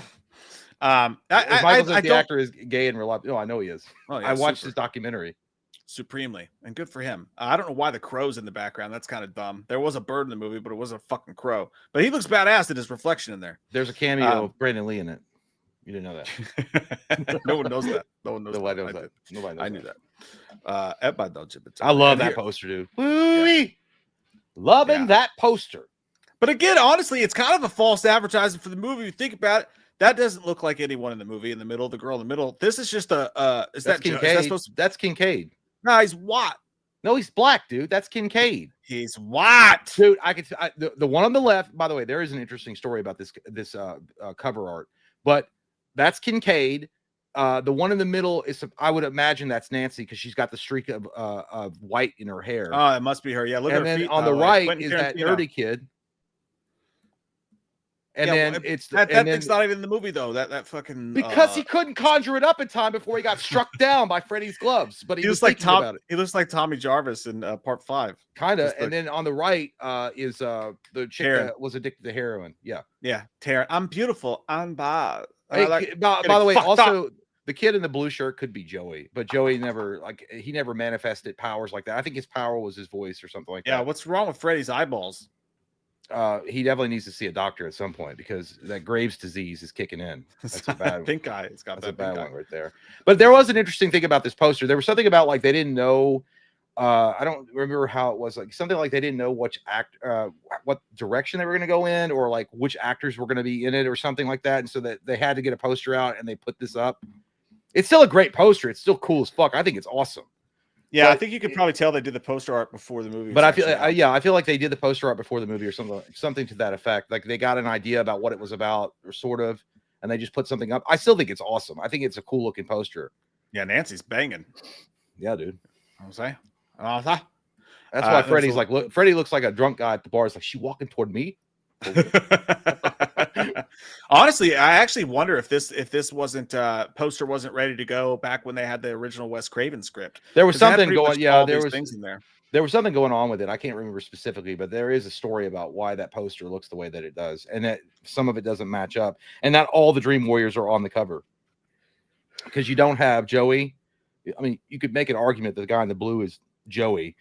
Yeah. But you could also make the argument that he could be the wizard kid. And then there was that one kid that got puppeteered to death. Yeah. I don't know. His Freddy's hat looks dumb. His hat looks terrible. He's all crinkled up. He's scared. Like It's tiny. he's scared about the Dream Warriors coming up the road at him. Yeah, he looks like he tried to get too close to a lawnmower. Yeah. Like, how's these gears work? Somebody who painted these original posters, Leonardo da Vinci, did that. Yeah, everybody knows that. Jesus Christ. I don't know. I really don't know. They're talented. By the way, this was back in the day where they didn't use digitized art. This was like they had to fucking paint this shit and do it by hand. Fucking awesome. Yeah, that shit was badass, dude. And 4 goes right in line. I like that they all have a theme though. They all It's look weird. the same. You know what? I used to hate this poster because I never really understood what the fuck I was looking at. Then I realized, oh, they're in the junkyard where that dog pee-pees Freddy back to life. When I was like, oh, I see. I don't know why he's got like a weird claw thing coming out of his hand. I don't know what the fuck that is. That's because this shit was made with AI. They had AI before anybody else did. I guarantee you, if this came out today, people would be like, "Oh my god, it's AI, it's thickening." Yeah, Michael said even more fantasy. Like, yeah, they definitely leaned more into the fantasy with 3 and 4, but I still kind of like it. I like the night. I like the sky and the way the clouds kind of form around Freddy. I just don't like. He looks like a cybernetic fuck. I don't know. It's weird. I don't. Why is one eye always bigger than the other eye? It's like they made all the posters at the same time. Yeah, there's that one chick that turns into a cockroach in the movie. I thought that might be one of the legs, but it's not because it looks too mechanical. I don't know what the fuck. Yeah, it looks like it's. Why has he got like a that take like my a strong S&M hand? That's really is take my strong hand. Yeah, he's got like an S&M Club bracelet on there. You know what I mean? He's Yeah. ripping out his own flesh. I mean, it's kind of cool, honestly. Like, Dude, that's exact. Mind the Gap is exact. He said he looks like Deathlock. Yes, dude, he looks like fucking Deathlock. yeah, it's cool. I mean, it is cool. I think it's cool. The eyes in the middle are kind of stupid. It's a solid poster. It's a solid poster. And by the way, this is what I was explaining. My brother called earlier. I was telling him what we were doing tonight. I was like, do you remember back in the day, like when social media was like basically nowhere to be found? And when you went to the movie store, and you might not have seen the trailer because it wasn't, like I said, it wasn't widespread. You couldn't just watch the trailer whenever you felt like it for a new horror movie or any movie really, unless it was being played on cable TV. You go to the video store, and what would draw you in to pick up that movie and maybe rent it is the cover art. And they had to make sure that caught the fucking eye. So they put a lot of time and effort into making that cover art. That's why this shit is so interesting. Because nowadays, like they could just, you could find any obscure trailer, even for a movie that's not like got a lot of money behind it, anywhere. Yeah. Yeah, 100%. The poster would be a big thing. You'd see a poster at a movie theater, and it would be the first time you saw the poster or knew the movie was even coming out, which was always dope. That was always fun, dude. When you go in a movie theater, when you walk out afterwards and you go outside to walk the sidewalk and look at the new movies, that's how you'd find out new movies are coming out. You just imagine, dude, just being like, imagine this, you guys, if you weren't alive in that time, having no idea about what's coming out and walk into a movie theater and all of a sudden you just see an actual piece of live fucking artwork for Halloween 5 or some shit. It's badass. And you're like, oh my God, they're doing a Halloween 5, dude. Mind the Gap says you should do the one for VHS boxes. Well, I thought that's technically what I was trying to, when I suggested us do the posters, I thought they were the same. I thought they were the same, but apparently not. So the VHS covers were totally different, I guess, in some instances. Actually, you know what though? We should do that. Like when you mentioned it, I got what you were saying, but when you mentioned it, you're talking just like in general VHS art. But if you do it by franchise, the VHS art was very different. They had multiple VHSs with different VHS art. That could be, you'd probably have like 30 different pieces of VHS art we can go through. Yeah, that would be fun. We'll do that. We will do that. That's a good idea. I would only rank the ones that were first released in the video stores, though. That would be the one that that's the one that would be like that's the one that would catch your eye, like the first one, not the renditions or not the newer versions of it. Yeah, it was their best swing, but you could do both. I mean, yeah, but that one's cool. Yeah. This 5, I think 5 definitely sticks in the same. I fucking hate that goddamn movie. And I hate the fucking poster too. No, okay, I don't hate the poster, but it does look like David. It's not Bowie. Great. It looks like David Bowie telling you a secret. He's like, I'm gonna make sure. It's like Labyrinth or some shit. It's like, hey, I got a new song. You don't even know about it. It's gonna be great. It's gonna rock your fucking dick off. It's gonna be amazing. Come into this snow globe. Why is Freddy smelling his own finger? Like, ooh, the toilet paper broke. It does. It looks like Fable. But here's the thing too. It's not the poster I remember. The poster I remember, or like it had to be the VHS cover, is Freddy Krueger pushing a carriage and like doing the same thing, and he like looking at the camera, and it was like Nightmare on Elm Street 5, the Dream Child. Were the ones with the red on the sides the first ones? The VHS ones? Were the first Freddy VHSs the ones with the red on the side, or did that only come out after the collector's edition? I don't remember the sides being red. I just remember them being like, regular black. Maybe they were red. I don't know. Well, it's hard to say. So that one's, I mean, dude, that's super. Yeah, Michael Parton's right, dude. Like it got more fantastical, but then again, he's called the Dream Child, so who the fucking knows? Yeah, we'll have to look that up at some point because I think that's definitely a video that has to happen. But yeah, I don't know why the one eye's bigger. It looks like a Christmas ornament or a snow globe. It's his dream eye. Yeah, it's bigger than the other. That one's probably going to leave the island early, Jack. But I don't like. I just don't like it. I don't even like that poster. I thought it was going to be the original VHS poster, which was dog shit. I thought that one was always awful. Yeah, and then you got speaking of dog shit. I love that poster, dude. I know that movie is bullshit, but that poster is fucking badass. And they're liars too. They saved the best for last. No, you did not. You put a cock in our face and said, "Smoke this." Yeah, it was not the best. But Freddy's Dead. Freddy's Dead had the coolest marketing, and it was the shittiest movie. Like the marketing was so awesome, dude. And it had a great set. Goo Goo Dolls too. Awake was fucking bad. That whole opening was badass. And then it just went downhill really quick. And he looked so like plastic throughout the entire movie. He looked just so plastic. And I mean, we're all for practical effects when it's done right, but he definitely did not look his best in Freddy's Dead, in my opinion. He just looked really fake, really plasticky. No. And there was cool elements too, like you see the bus down here, like the idea of what they did with Springfield when they brought up that digitized like MS-DOS print or like the town of Springfield and all that stuff. It was a really cool start, a really cool idea, and it just went to shit. But the poster's awesome. I don't have that poster, but that poster was like one of my number one posters. I wanted. I love that fucking poster, dude. Yeah, that's a sick fucking poster. Almost to the end of looking at them, and then we'll rank them after Freddy's Dead. You got what? You got Freddy vs. Jason. It's good. It's simple. I mean, we know what we're getting. We like it. We understand the title gave it away. We don't need to see them both, but it's fine. I think it's cool. It definitely says what it is. It's a mid 2000s rock and roll horror. Yeah, movie. it looks like a PlayStation 2 game box cover or something. Yeah. Oh my god, dude, I play the fuck out of that game. By the way, I would too, 100%. But it does look very up. like video gamey. Dude, why did oh shit, dude, we're wrong. Jason It was game? not Freddy vs. Jason was not the next one. It was New Nightmare, then Freddy vs. Jason. Oh yeah, I totally fucking spaced on that. My bad. Good call. Sorry. Chat told me I use cheat codes, dog. Genie. Game Genie, that is.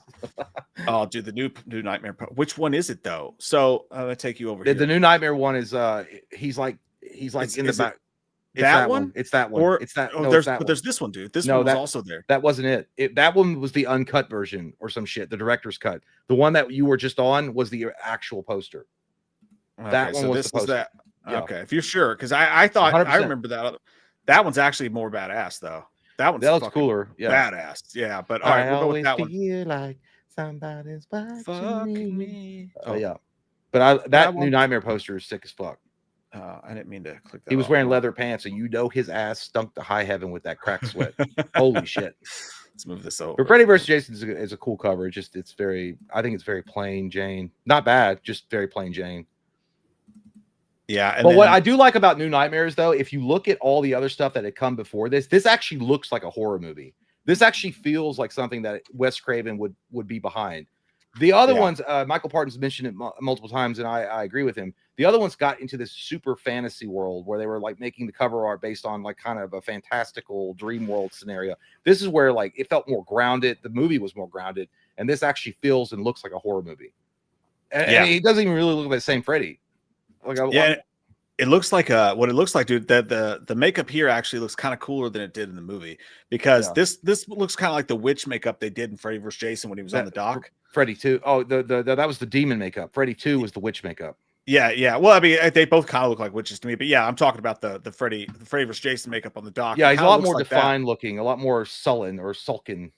That's badass. That looks like Wes Craven. Like, God damn you motherfuckers, fuck my franchise up. I gotta come. Like that actually looks like Wes Craven's face. He's like, all right, I'm gonna kill everything off. I'm gonna do it right. And keep in mind when you look at this next one, we're talking about the art, not the movies.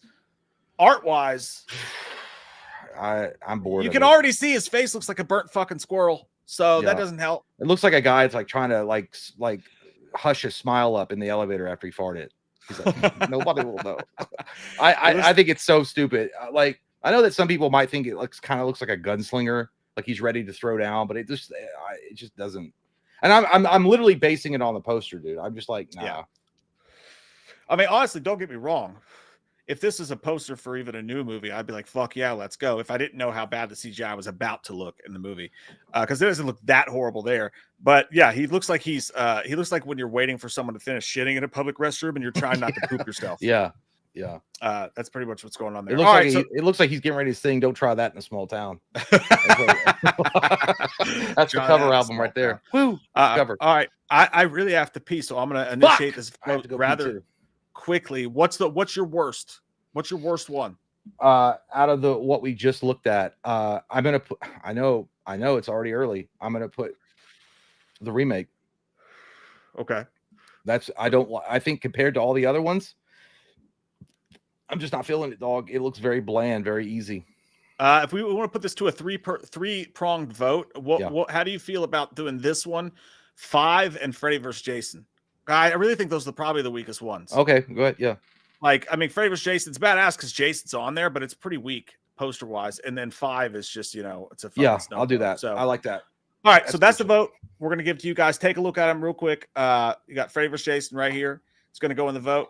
Nightmare on Elm Street is going to go in the vote. And then Nightmare 5 is going to go in the vote for the worst poster. The first one to be voted off the island. I'm going to put it to a vote in the chat for you guys right meow. And I'll be right back. I got to take a pinky. All right. I see you soon. I see you real soon. Okay.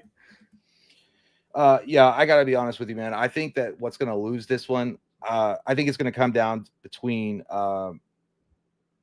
the part 5 and the remake. It's just something about the remake, dude. I don't know what it is. I just don't like it. It just, when you see that shit, it's like watching Ben Stein talk about paint. Like, oh, this is going to be a hell of a fucking interesting conversation. Hello, Cineroth. Remake loses. I think so. I think you're right. Special K. And it's not just because you enjoy a great brand of cereal. It's because you're right. Remake or part 5 is the worst. Exactly, PJ. I think you're right. I think it's going to be very interesting to look at the chat. What up, man? Of tomorrow, it is. Jay is in the hacker. Yeah, dude, I'm going to fix these fucking lights. I swear to God, I will fix it. I don't know. I don't know what the orangish effect is not working. I will fix it. Remake, yes. Mind the Gap says, compared to even 5, the remake poster is kind of bland. Yeah, dude, that's a weird thing, too. Like, you would have thought, dude, if you... Okay, so... What was it? New Nightmare. Well, technically, Freddy versus Jason was the last time we saw Freddy Krueger on screen. And then you have this opportunity to come back and bring a legend like Freddy Krueger back to the screen. You gotta, all guns gotta be blaring. It's gotta be all hands on deck. And then you come out with a fucking shitty poster someone made in Microsoft Paint. You're like, yeah, this is really cool. I think this is the best thing we've ever done. It's like, what the shit crack did you smoke? Thomas, I'm affirm a new. I just told you I can't affirm new lights. My spinning power is at $13 or $14. I gotta wait for that shit to refill. Lonely Boy Club said, Jay, give me some new 3i Atlas news before Mike comes back. Oh, dude, goddamn, dude, there's a lot. There's a lot going on. So, China, I think I mentioned this, released, if Mike comes back, China released some new images that NASA still has not released, that they took of the 3i Atlas comet. And wow, as it was passing by Mars. So, all right, let me explain really quick what's going on. So 3i Atlas passed by Mars, and China has some kind of rover there or something. I don't know the exact details of what they have there, but the instruments they have available on Mars aren't even designed to take pictures of this interstellar object, right? So China went and reprogrammed this motherfucker to take it, to make it look up and take these photos of this thing coming by. And wow, dude, it was like glowing like a blue. It looked totally fucking different than what people were saying, right? And so right now, we'll talk about it later. Mike's here. What happened? No, so I was like, hey, quick before Mike gets back, talk about 3i Atlas. Is that the thing that's gonna poop on us from space? Well, I was just telling them that China released some new images from their team, China, and they had like some equipment on Mars, and they were able to reprogram it and take photos of this fucking thing on like October 4th as it was passing Mars, and it looks crazy. It didn't look like a comet. Like it was pulsating a weird color. It doesn't have a comet tail. There's a lot of crazy shit going on with it. And NASA still has fucking refused to release any of the images they've taken. Oh, we're all going to die. Well, I don't know. Avi Loeb, which is the guy that's been appearing on a lot of fucking talk shows lately, talking about the Harvard professor who's at least, I think he said he was on a scale 1 to 10, 10 being 100% positive, 1 being not a chance. He's at a 4, of maybe even a 5 now, of it being extraterrestrial. That's pretty fucking crazy. Those are pretty high odds. That's high numbers. And he's like, we obviously need to know more. And the closest it's going to get to Earth is like December 18th or 19th. And it's pulsing blue. It's like literally pulsing blue. Like it's sad. It's going to be the closest it's ever going to be to us then? Yeah, that's the closest it's going to get to Earth. And then it's going to go, back like toward the other inner planets and then out. Oh, well, save your money on Christmas, everyone. But Abby Loeb was making a joke about it. Like, well, don't want any like unwanted Christmas presents, right? I'm like, you're making a joke about that, bitch. But there's a lot of people that take that shit seriously because I don't want them to launch fucking drones. And then I had this weird like George Romero thing pop in my head. Like, what if it like launches some kind of butt crack dust? Like it fucking crop dusts with some weird shit coming off at the tail end, and it goes into our atmosphere and it brings the dead back to life, like in a Romero movie. Crazy. If I didn't have kids, I'd be like, bring it on. Bring it on. Not pulsing. I swear to God, Action. It's not like it's like it's pulsating. Like pulsating. Yeah, maybe that. But it's like it's glowing blue, and it shouldn't be that color. And again, we don't know anything about it. We don't know the makeup of it because it's literally the only third object that we've ever observed outside of our solar system. So maybe it's reacting differently, but it also doesn't have a cometary tail. It doesn't have a tail. And if it passed by the sun, and normal asteroids or comet, when they get that close to the sun, start burning off shit. And so when they come out from behind the sun, they would have like a big tail behind them from all the debris they burned up. This fucker doesn't have one. I'm just saying it's weird. I'm not saying it's extraterrestrial, but you have to be at least open to the idea that it's possible that it could be. Maybe it's nothing. And there are a lot of morons that are already fear mongering it. Like, this is like the movie Don't Look Up. It's not like that. It's not like that. All right. I didn't even see that shit, but I didn't want to. It's not like that. But I asked ChatGPT. Yeah. I said, hey, are we in danger on Earth from the T1 Atlas? Short answer. Here, let me zoom this in for you guys a little bit. ChatGPT, who we can all trust. They wouldn't lead us astray. Everyone knows that. Short answer, no. We're not in danger from Interstellar Object 31 Atlas. Well, it's programmed by who? The government. So it says what we know is that it's an interstellar comet. It came from outside our solar system on a hyperbolic unbound trajectory. Superman unbound. Mm-hmm. According to NASA and European Space Agency, its closest to approach to Earth will be about 1.8 astronomical units, which is the size of my dick. No, I should do that though. I'll do that. You know what? I'll for my Halloween costume next year. I'll do that. Spike my hair up like the ancient aliens got. Be like aliens. By next year, I'll probably have the hair to do it too. The comet already passed its closest point to the sun and is on its way out of the inner solar system. Many online rumors suggesting it's an alien spacecraft or will impact the Earth have been debunked. That's a lie, actually. It's not been debunked. All they're saying is they don't know, and they're saying that the likelihood of it being extraterrestrial is low, but they don't know shit. And why is NASA not releasing the fucking photos? Why is China... like not even our national fucking aerospace dynamic or whatever the fuck it's called, what it stands for. Why is our not like government funded space organization not releasing fucking photos when it's designed to do that? But another country that's not even a part of that is releasing it to the public to see. I don't know. It says mainstream science indicates it's just the latest interstellar visitor. Yeah, that doesn't make me feel comfortable. Those are the same mainstream scientists that'll be happily tucked away in the Yellowstone fucking goddamn hideaway camps when the fucking aliens start arriving and blasting our ass with alien Uzis. They'll be like, is there any chance NASA and other science companies are lying? There's a question. Yeah, that's a fair question, and one of a lot of people have asked. It's not secret. But you're lying. See, it's lying. The data isn't secret. It's fucking secret. Okay. But my point being, I'm literally arguing with ChatGPT on fucking a live stream. But if it was not secret, and it's no big deal, and it's just another fucking butt rock flying through outer space, why hasn't NASA released a fucking bunch of photos and be like, hey, look at this butt rock?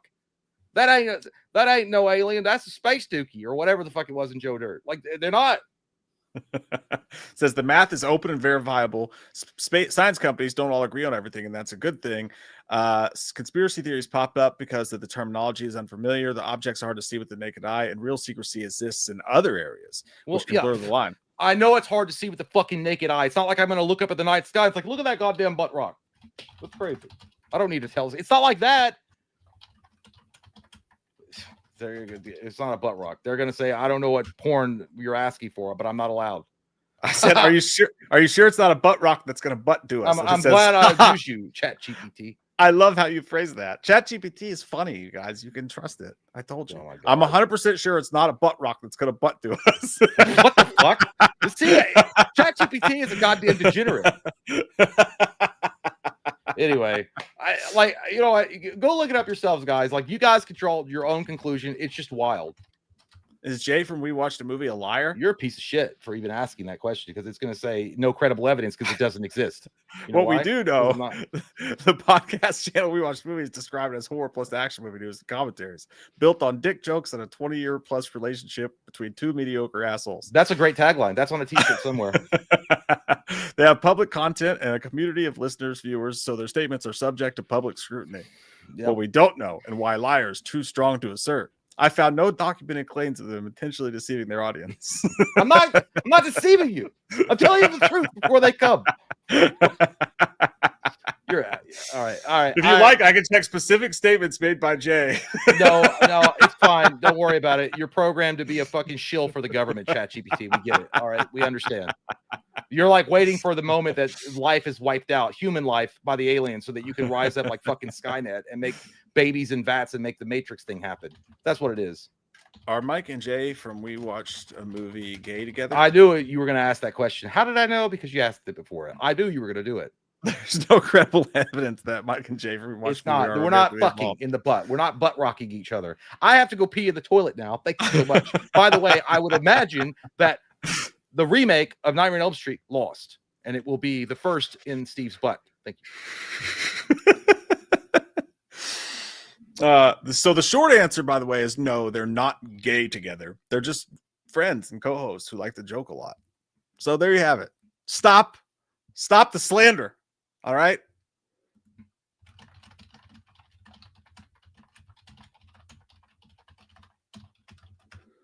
What if they sleep together sometimes when they are cold? Oh, now you're really leading to the what if zone. Unless Mike or Jay have publicly said that happens, it's just speculation or a joke. There's no evidence that co-hosts cuddle for warmth or have any kind of sexual relationship.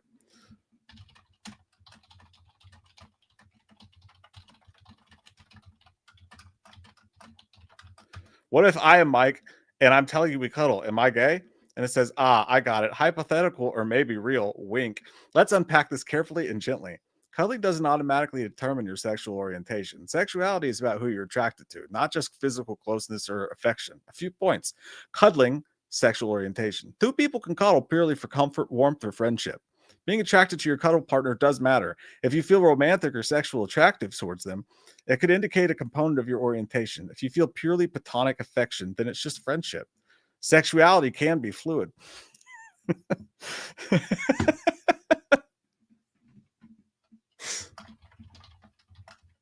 I said, are you gay?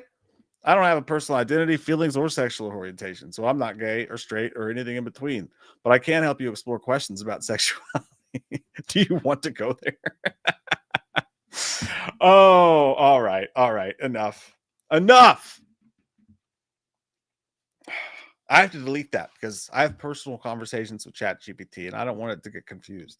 I'll be like, hey, do I have butt cancer? And then they're going to be like, well, you remember that time you thought you were gay? Not that those two things correlate. I don't know why. My jokes always go to butts and dicks and stuff. You know what I mean? Yeah, right, Jake? Thank God. We're safe, buddy. We're safe. It doesn't mean it's not a trap, baby. It's not a trap. It's a cage.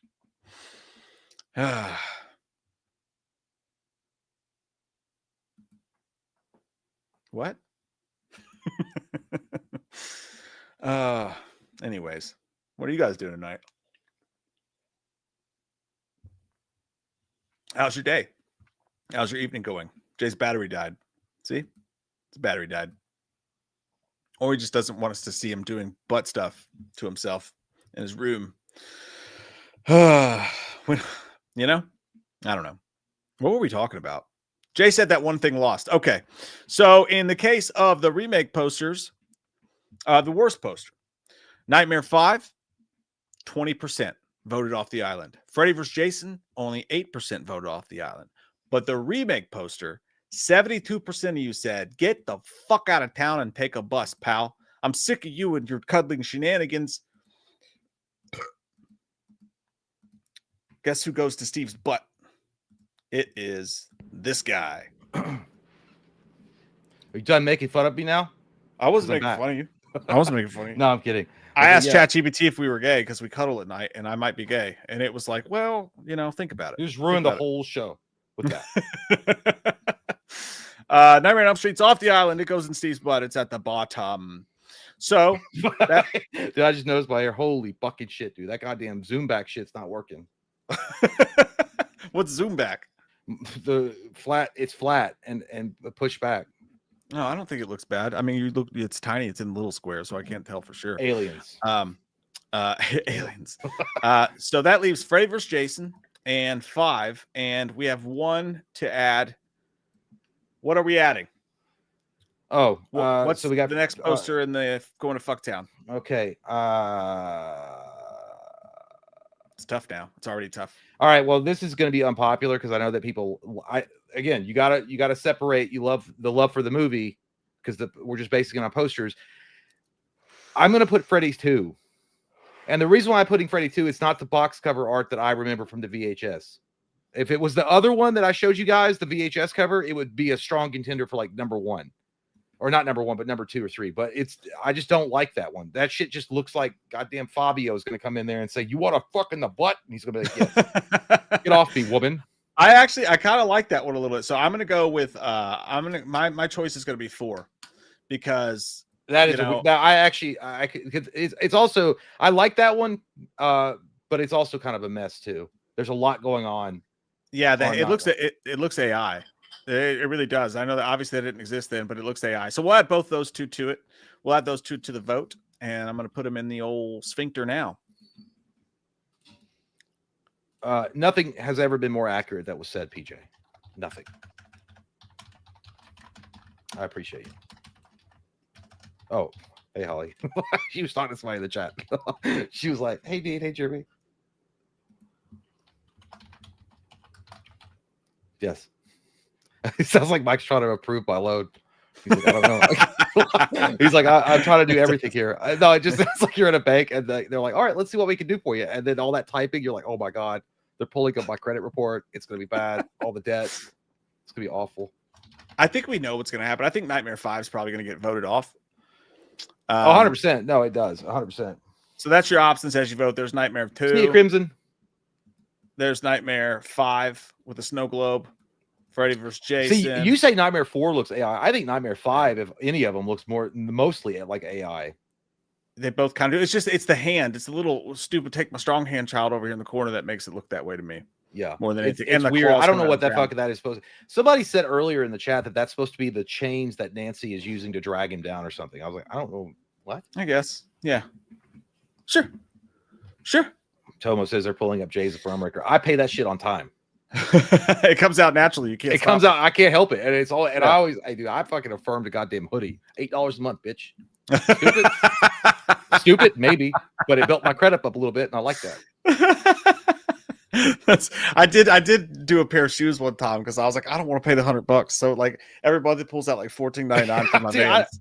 That's like the worst thing that ever happened when I found out. I was like, oh, you could just like fucking pay this over time. It's like, hey, you could pay as low as $8 a fucking month. I was like, hey, dude, I'm gonna do that.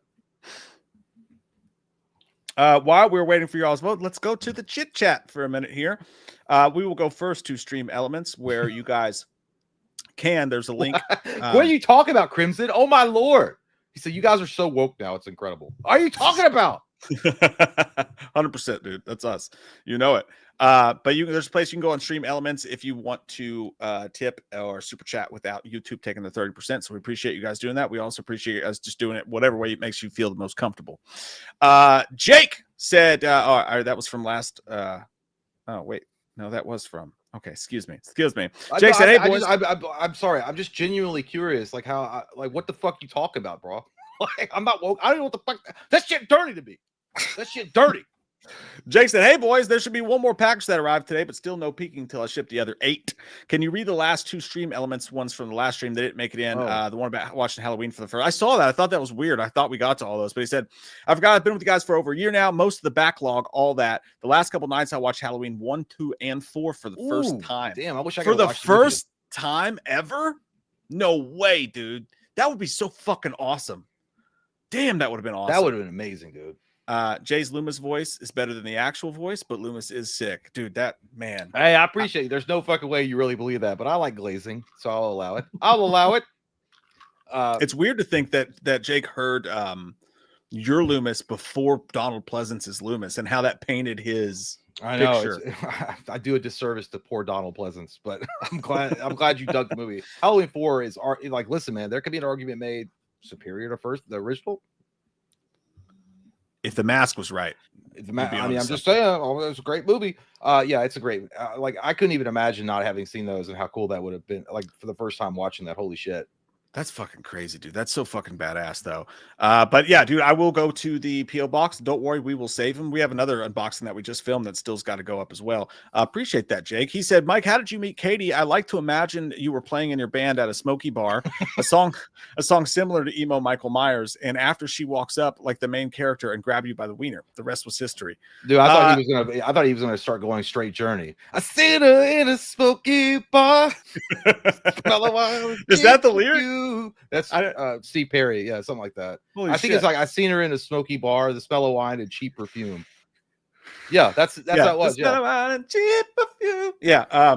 No, we actually met. It's funny because I had At your parole hearing. No.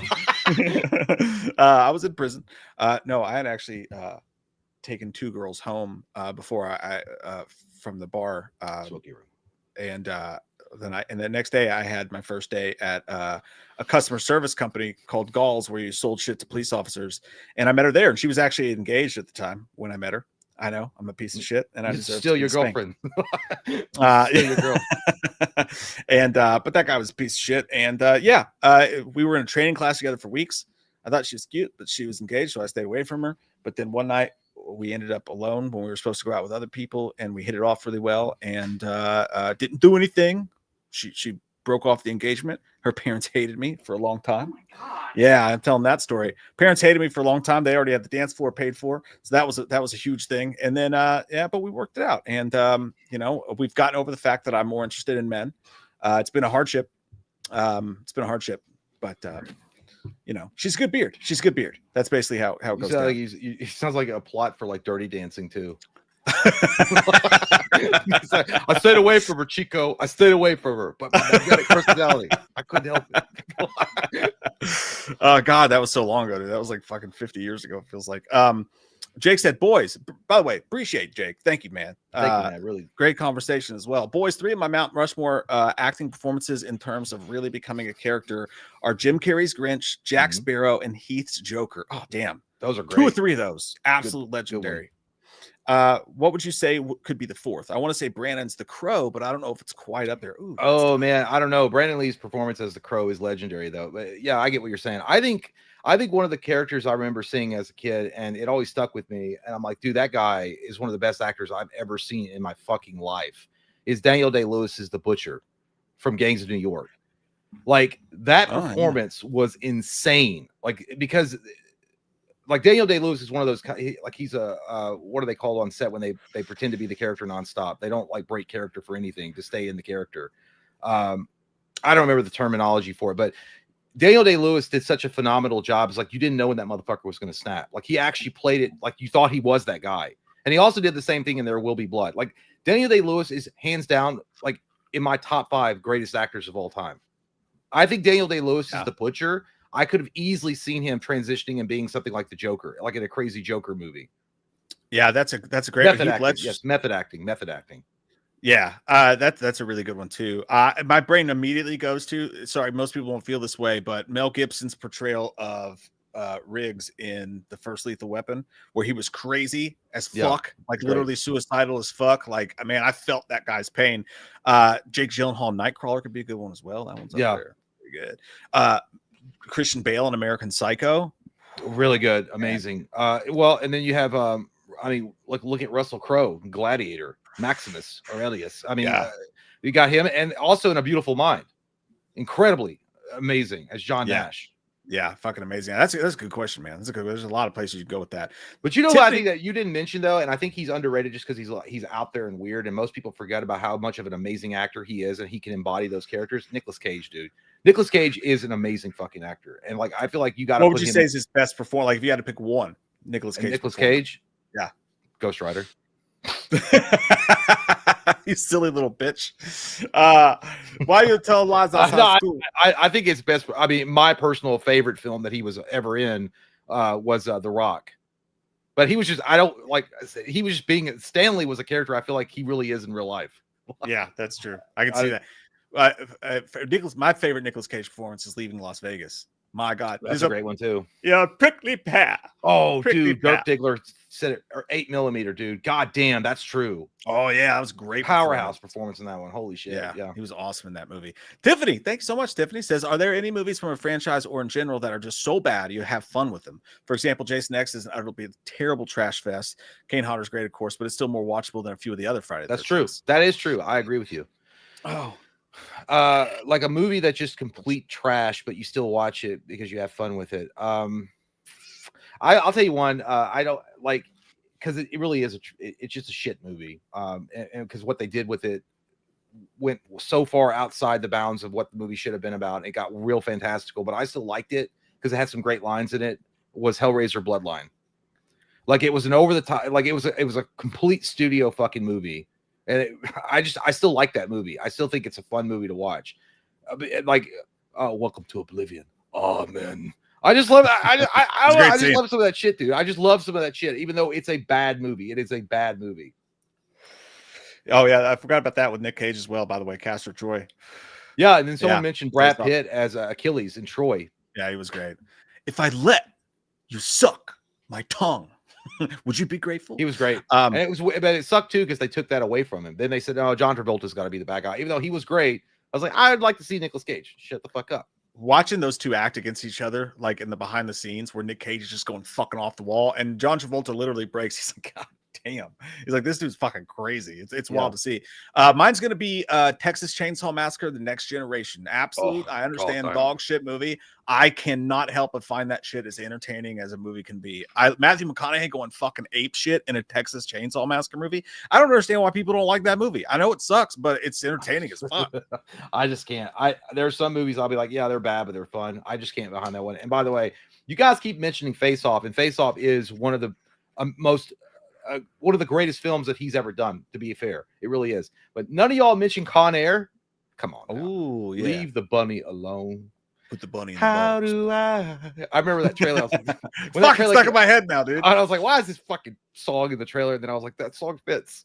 I think of that movie every single time I'm about to get in a bar fight. And I go, no.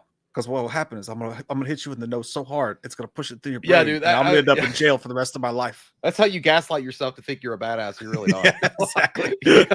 You're like, yeah, it's not really gonna happen, but I'll believe it. But yeah, I always remember watching that movie. I was like, there's no fucking way that's his real hair. That's the first time I found out about extensions. I was like, I saw him before. His shit was coming out quicker than mine. There's no fucking way that he has like a mullet.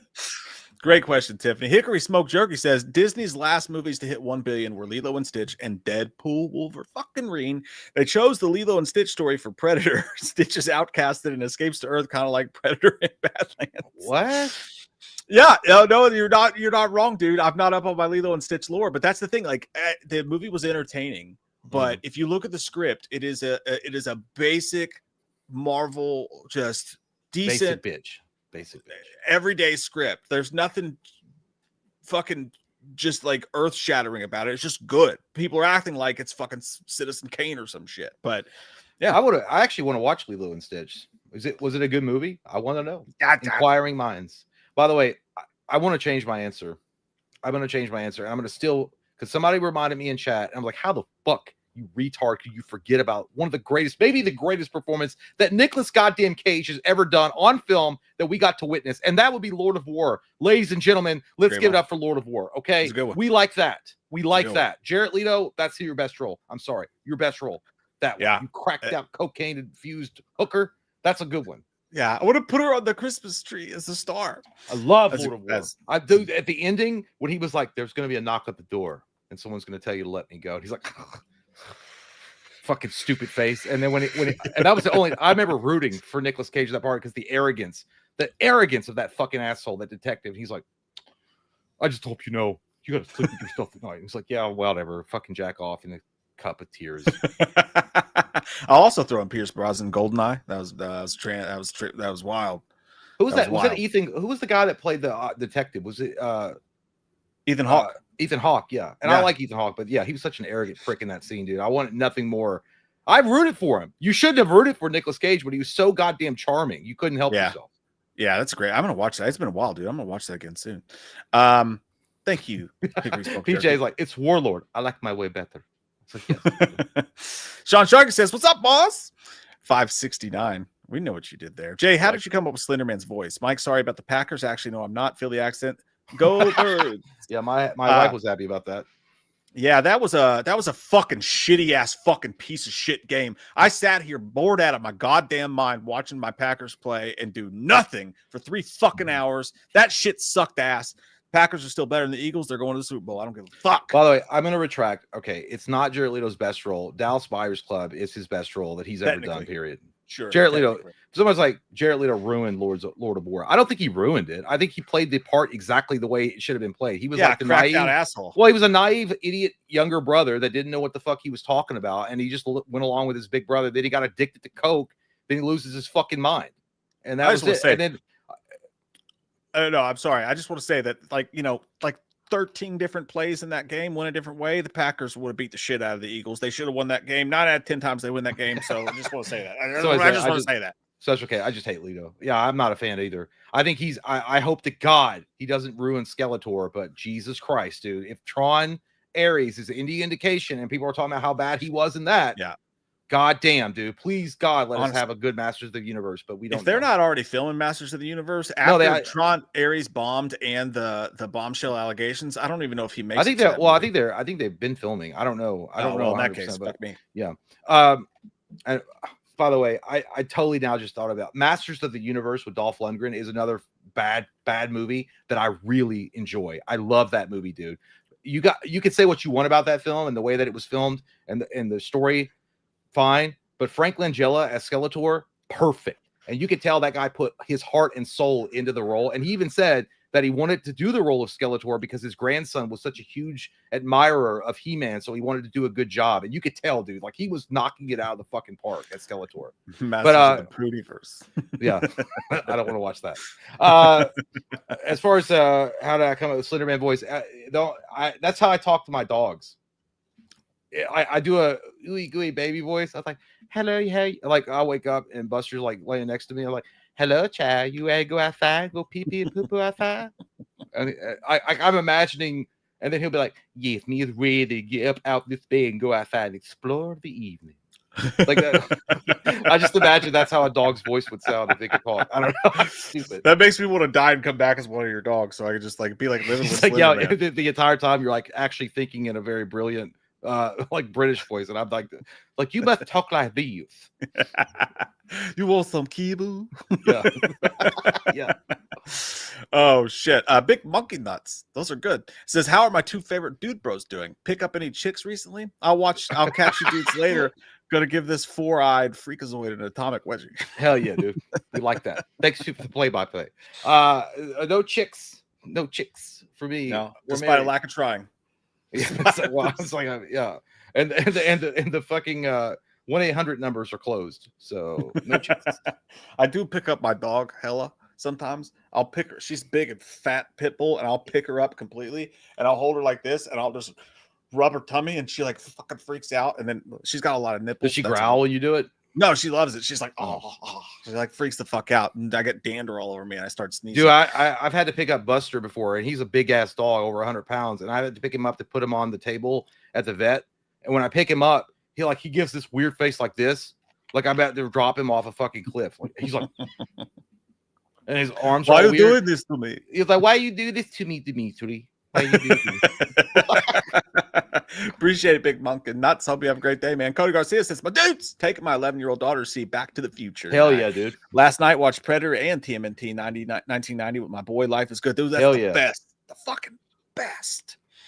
That's awesome. Yeah, dude, that's fucking awesome. They're gonna love that. I took my girls to see Predator Badlands, and it was funny because everybody's like, "Oh, you're such an asshole. You hate every movie now. You're no fun anymore because you don't agree with me." My two kids, man. Actually, that's criticism for Mike. I'll agree with you all day long. As long as the money is good, I'll believe anything you say. But even my 9-year-old said she thought it was boring. To be fair, we were in the back of the theater, and she couldn't see she didn't tell me this till afterwards. She couldn't see the captions, so she didn't know what the fuck was going on. She thought it was boring. But my 15-year-old was like, it was fine. It was basically Predator for children. Yeah. And I'm like, why is the internet yelling at me? Like, these are pure unadulterated. Yeah, the opinions internet's right pretty much like, you kids don't like falafel? That's good dad shit, Cody. Good for you, man. Happy for you and your kids. Anonymous says, oh, hey, dude, it's great to see you tonight. Hey. I'd cast Joel Edgerton as a leader of an elite Navy SEAL unit to fight the xenomorphs in an alien movie. Plus, cast Tony Collette as the ruthless boss of Wayland Yutani. Now, I like the Tony- second one I agree with. Tony Collette would 100% rock the shit out of that role. I don't know about Joel Edgerton. Dude, I don't like. Listen, there's something about that dude I just don't like. I don't know what Him it and is. Jason Clarke, their faces just weird me out. I like Jason Clarke. I don't like it. I just don't He's like Joel boring. Edgerton. I just feel like he's that guy. Like, I don't know, like that dude. Listen, last night I was listening to Machine Gun Kelly's last album, and it really spoke to me on levels that I can't even tell you right He's now. not So- ghetto at all. I don't know. No, I think he's British or some shit. Oh, never mind. I'm thinking. You're thinking of Tommy? No, fucking stupid dude. I was thinking of the dude that did RoboCop. Oh, Joel Kinnaman. Joel Kinnaman. Yeah, Joel Kinnaman, dude. I fucking hate that dude. I like Joel Edgerton. Never mind. I remember. No, he was in Warrior. I like him in Warrior. Yeah, Oh my fucking. I'm so goddamn dumb. Yeah, Kinnaman, dude. I hate that motherfucker, dude. Because every time he talks, it's like he just listened to Machine Gun Kelly's album, and he's like, "If these streets are hard out here, I got to get harder." I'm like, trying to be RoboCop, dog. Damn. God, I'm fucking dumb. I'm sorry. Yeah, Edgerton's fine. I don't mind him. Yeah. He was Hugo in Smoking Aces. I like Edgerton. He's good, but there's something about him that intrinsically bores me. Him and Jason Clarke both. I put him in the same. Like they're good actors, but there's something about him that just really bores me. He was good in The Gift too with Jason Bateman. That was a good movie as well. Well, I the only reference I can remember him from is Warrior, and I thought he killed it in that. I thought he did great. Yeah, it's fucking awesome in that movie. Mr. Baloney says, Mike, why have you not seen Begonia with Emma Stone yet? From the same dude who made Poor Things. I never saw Poor Things either, to be honest. It's way better than Poor Things, and it's almost as groundbreaking as The Substance. It says comedy genre, but it's definitely horror. Go see it. So I thought about it, Mr. Baloney. I thought about going to see it. He's full of it. He's full of it. Yeah, you're full of baloney. I thought about going to see it, but you know, I just got the stink from the movie. And something about Jesse Plemons. People forget that guy got his career started because he was Sayerson's friend in Friday Night Lights. But something about Jesse Plemons and those movies in general, when I sniff a movie that's just purely built from the ground up in a bottle to be Oscar bait, it just turns me off. Part of me wants to see Begonia because it's got like an alien subplot or whatever, and eventually I'll watch it. But yeah, those movies that are just like you can sniff that they're just begging to be Oscar bait, it just turns me off. I don't know why. It's me. It's I'm the problem. Well, like Mr. Baloney, you didn't ask me. Maybe I'd seen that movie, which I did. I mean, it's all about like the interests of baguettes and how it can lead to alien invasion if we don't check our baguettes.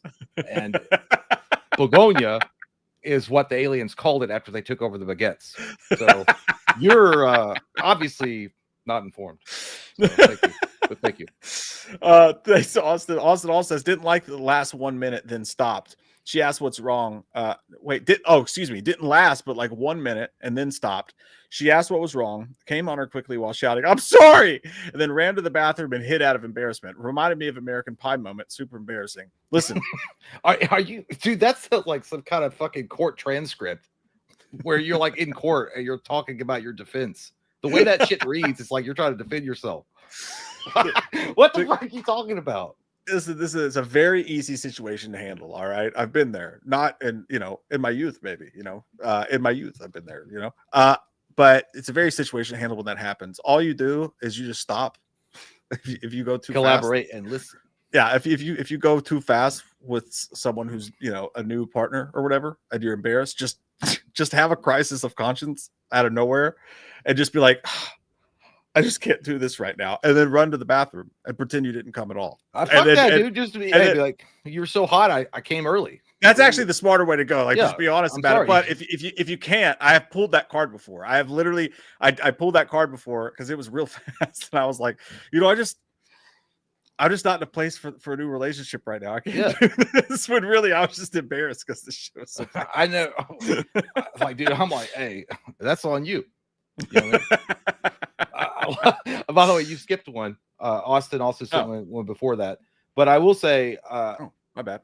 Your situation is bad. But listen, I squidged in a chick's eye one time on accident, and it was very embarrassing.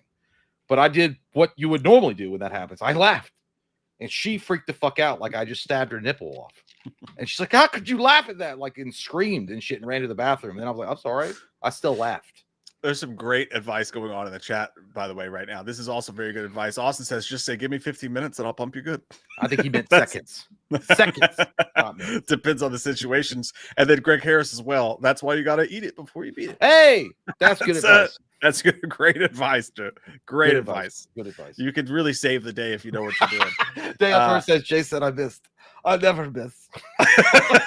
That's it, dude. I was fucking goddamn bullseye in that bitch. Austin also said, hey, guys. Say, guys. We're very happy. Mike got a Death of Superman tattoo today. So we're twinsies. Ooh. Hell yeah, dude. You and me. We're Death of Superman Tattoo Bros. Sent you an email about a video called Halloween 4, but it's ruined by AI. It's funny as fuck. Also had a funny sexual story. Oh, this was the one he was talking about before. He said, came on a girl and said, I'm sorry. And then I ran away and hid. That's a great one, though, dude. There were definitely other options you could have taken there, Austin, for sure. But what happens to the best of us? We're just men. We're not perfect. Yeah. Speaking of not perfect men, Mr. Meat Man. Mr. Meat Man. First time I saw Brokeback Mountain, I was like 9 years old. And I love that this is turned into like a Frasier psychological call-in line. Yeah, dude. I love it. I'm not even. It's a new man show.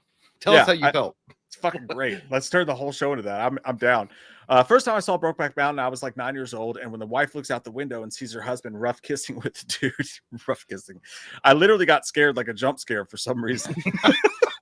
I'd never seen that stuff before, but good movie. Well, I will say this to you, Mr. Beatman. Congratulations, I guess. You like women? I mean, as a 9-year-old processing that, I don't know how that would fucking react. I think you got scared. He was roughhouse kissing him. Like he slammed this fucking dude against the goddamn back wall and was like, give me that tongue. And just went to town on it. Maybe you thought like, hey, that's not romantic at all. That's scary. Will that happen to me one day? If I meet a guy who wears a denim jacket and he likes me, he's just going to slam me against the back wall. But hey, at 9 years old, you watch that shit? That's crazy, dude. I missed. My brain forgot that he said 9 years old. At 9 years old, that would be. I get it. That would be like, wait, what? Yeah, I was like, you can watch Elm Street. You can watch Friday the 13th. You can watch all that shit. You watched what? At 9? No, dog. That ain't it. That ain't the right play. I was gonna say, did you miss the scene in the tent where they were wrestling around? Yeah. Did you see that part where he spit and he was like, oh. I was like, I don't know what that means. I don't know. 9 years old is crazy. But to be fair, it is a good movie. Brokeback Mountain's great. Amazing movie. Solid fucking film. No doubt about that. But he turned around, he called his therapist. He was like, Melissa, it's Ace. That's so sweet, dude. Our chat's funny as fuck, dude. I love our chat. Man, tomorrow says, hey boys, just want to say I love you. Glad y'all are live. Rewatched The Shining last night and got me thinking. I was watching The Exorcist last night and it got me thinking. Which poster is better, The Thing or The Shining poster? I gotta go Shining. Yeah, well, The Shining's got a cool poster, like the yellow background with like the screaming face in the Shining lettering. It's cool. But The Thing's also got a really badass poster. The Shining also kind of looks like a mustard ad because there's a lot of yellow going on. I don't know. Like get some diamonds. Yeah, sponsored. I'll go with The Thing. I'll go with The Thing. They're both good posters though, but yeah, I will take The Shining over there. That's fucking too classic. All right, let's pop back in. Appreciate you guys so fucking much. Who let's won pop the back fucking vote? To the vote. The vote is lost by Nightmare 5's gone. We said it. We knew it. We knew it was going to happen. Nightmare 5 is gone. 42% voted Nightmare 5 off the island. But this was a 4-person vote, so we're going to vote 2 off the island with this one. And the second one to go off of the island is, shocker, it's Freddy versus Jason is gone at 29% clip. It's close enough to vote them both. What the fuck? Freddy vs. Jason's gone. Nightmare 5 is gone. No, I'm not talking about that. The fucking Canon camera. I just put a fresh battery in its asshole, and it's going like it just died. I just put a fresh battery. I told you got to put something on top of the batteries to make sure they're charging. Because they'll pop loose, God, and they'll say they're charging when they're not. Fucking bullshit ass. You got to put something on top of those batteries. There's your problems that it was made in Japan. What are you talking about, Doc? All the best stuff is made in Japan. I hope you got some other ones charging. Yeah, I do. I have a whole stack. I have a whole collection. It's like Pog. All right, so Nightmare 5 is gone. Get in your little hole down there, and Freddy vs. Jason is gone as well.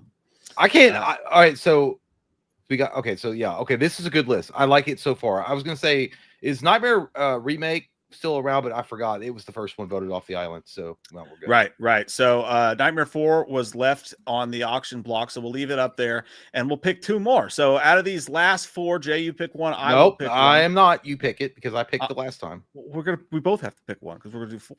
I know idiot. You pick one. And I'll pick. All right. I'll pick last. I'm gonna. Oh, these are all good posters, dude. I know. That's why I want you to go first. Such good posters.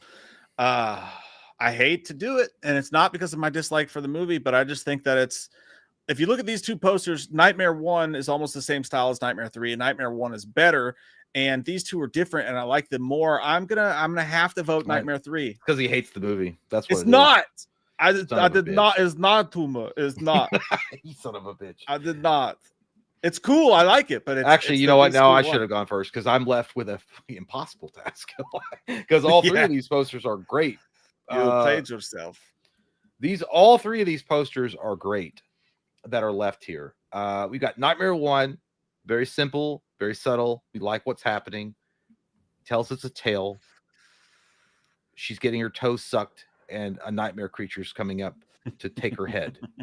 We don't mind sucking on toes. We got New Nightmare.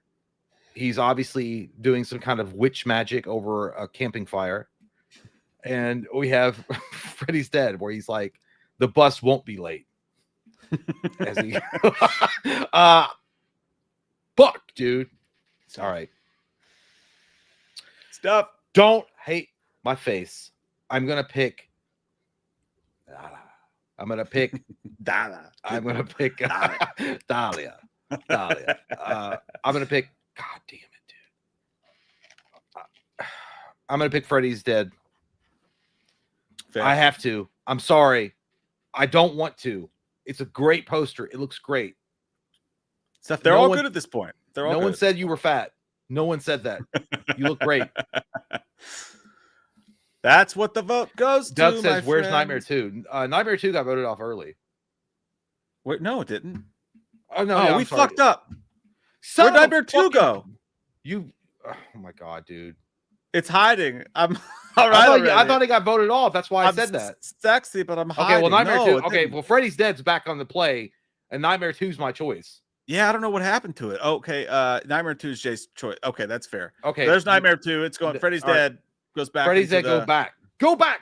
Go enjoy the others. Yeah, that's dude. But the panties. Yes, but we know that it's just, dude, it looks too much like goddamn Hardy Boys Goosebumps shit. Like you mentioned, it just don't work. It does look Hardy Boys. All right, so those are your three votes. I'm going to put them in. My bad. Hey, good catch, man. Thank you. You saved the day on that one. We've been real fucked if you didn't say that. Because the replay comments would be great. God, what a bunch of fucking drunken fat slobs, dude. Can't even keep track of their own shit. You know Nightmare 4 is gone. I mean, there's no doubt about that. 100%. Yeah, Nightmare 4 is dead. Book it. Book it, Steve-O. Put it down. Hey, how much did you lose on Sunday or Monday? I don't want to fucking talk about it, Jay.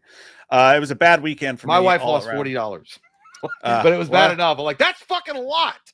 Yeah, I started the weekend with about $127 in my bank account. And after that, and putting my final $23 on UK last night, I got about 15 cents left. Oh, you bet on that shit? Oh, dude. Yeah, I did. Do not bet on Kentucky basketball. Even though we should be great, there's no way. I knew better. That line was stupid. But yeah, so I lost about $100 this weekend between Saturday, Sunday, and Monday and Tuesday. It was all losses all the way through for me. It was terrible. But to be fair, I crewed that through $20 and grew it up to like $170 and then just worked my way the fuck down to nothing. So technically I only lost $20, but you know. Somebody said Jay turned into Will Ferrell from the other guys. I know, dude. I look like a bully in Derry. I don't think it looks bad. I think it looks good. Fuck you, Stacey James. Go back to your edibles. It looks good. I gotta get a haircut real bad. Real bad. Me dude, too, I'm almost turning into Pedro. Because I'm like today, I was like, you know what? I'm just gonna fucking shave it all off. But then I can't. Don't do it. Trust me, dude. Do not do it. As someone who shaved their head, no, I know, but pain for 2 months, don't do it. But you didn't go short enough. No, I fucking went short enough. It was bald as shit. I knew it. Yeah, you did. Yeah, you did. Yeah. Actually. Fucking hell. It's totally by next month I should have my hair back again. Thank Christ. Let's go back to what you got. No, Stacey.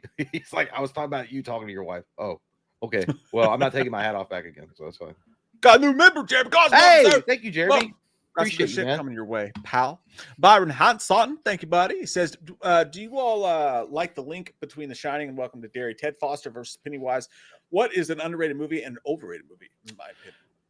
Yeah, I like the link between The Shining and Derry. Cool. I think it's cool that we're exploring more of that, because The Dark Tower with Matthew McConaughey and Idris Elba, the movie version, amazing actors. extremely poorly executed. That never should have been a cinematic movie ever. They should have put that shit and made it like Game of Thrones. Like if they had done the Dark Tower service, they would have made it like an HBO exclusive and put the same kind of production team and effort what they did with Game of Thrones and put it on HBO Max. I think it would have been phenomenal. And that's where they tie in all the stories, because all Stephen King stories tie in together, which I think is cool. So I do like that link. I think it's awesome. I do too. I think the Dick Halloran stuff, some of the best stuff going on.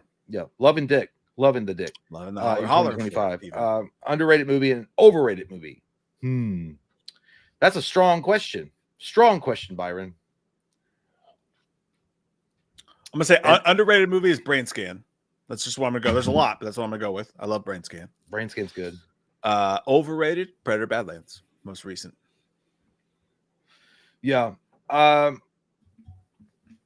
I think an underrated film is the Ben Affleck story about steroids and how they're bad for you. That's a good one, dude. It was on HBO. HBO First Look. Yeah, I don't know what it was called, but it was like called Anger in Me or some shit like that. I'm kidding. I don't know. I don't know. I don't really know of any underrated movies that. Green Lantern. You like Green Lantern? Thank you. I do like Green Lantern. I do like Green Lantern a lot, and I think that it was poorly executed, but I feel like all the characters were good. All right, I'll go with that. You know, most people are like, God damn, I knew it. Jay's a fucking full-blown retard.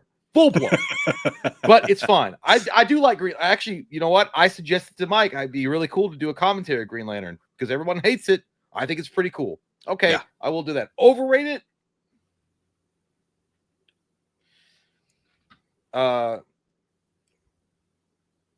Fuck, dude. Text me nimble, text me quick. Yeah, that's a great that one. You know, everyone praised that one when it came out, and it was like, wow. I don't really have one. Hereditary. I really don't. I don't. Hereditary. It's not overrated. I think Paranormal Activity is overrated. There you go. There you go. There you go. We found our way in. I like having someone on the side that will tell me, "Hey, this one." I told you, like, Chad, we weren't gay, but I think we are. You know, it's like having a stagehand. He's like, "That's your line."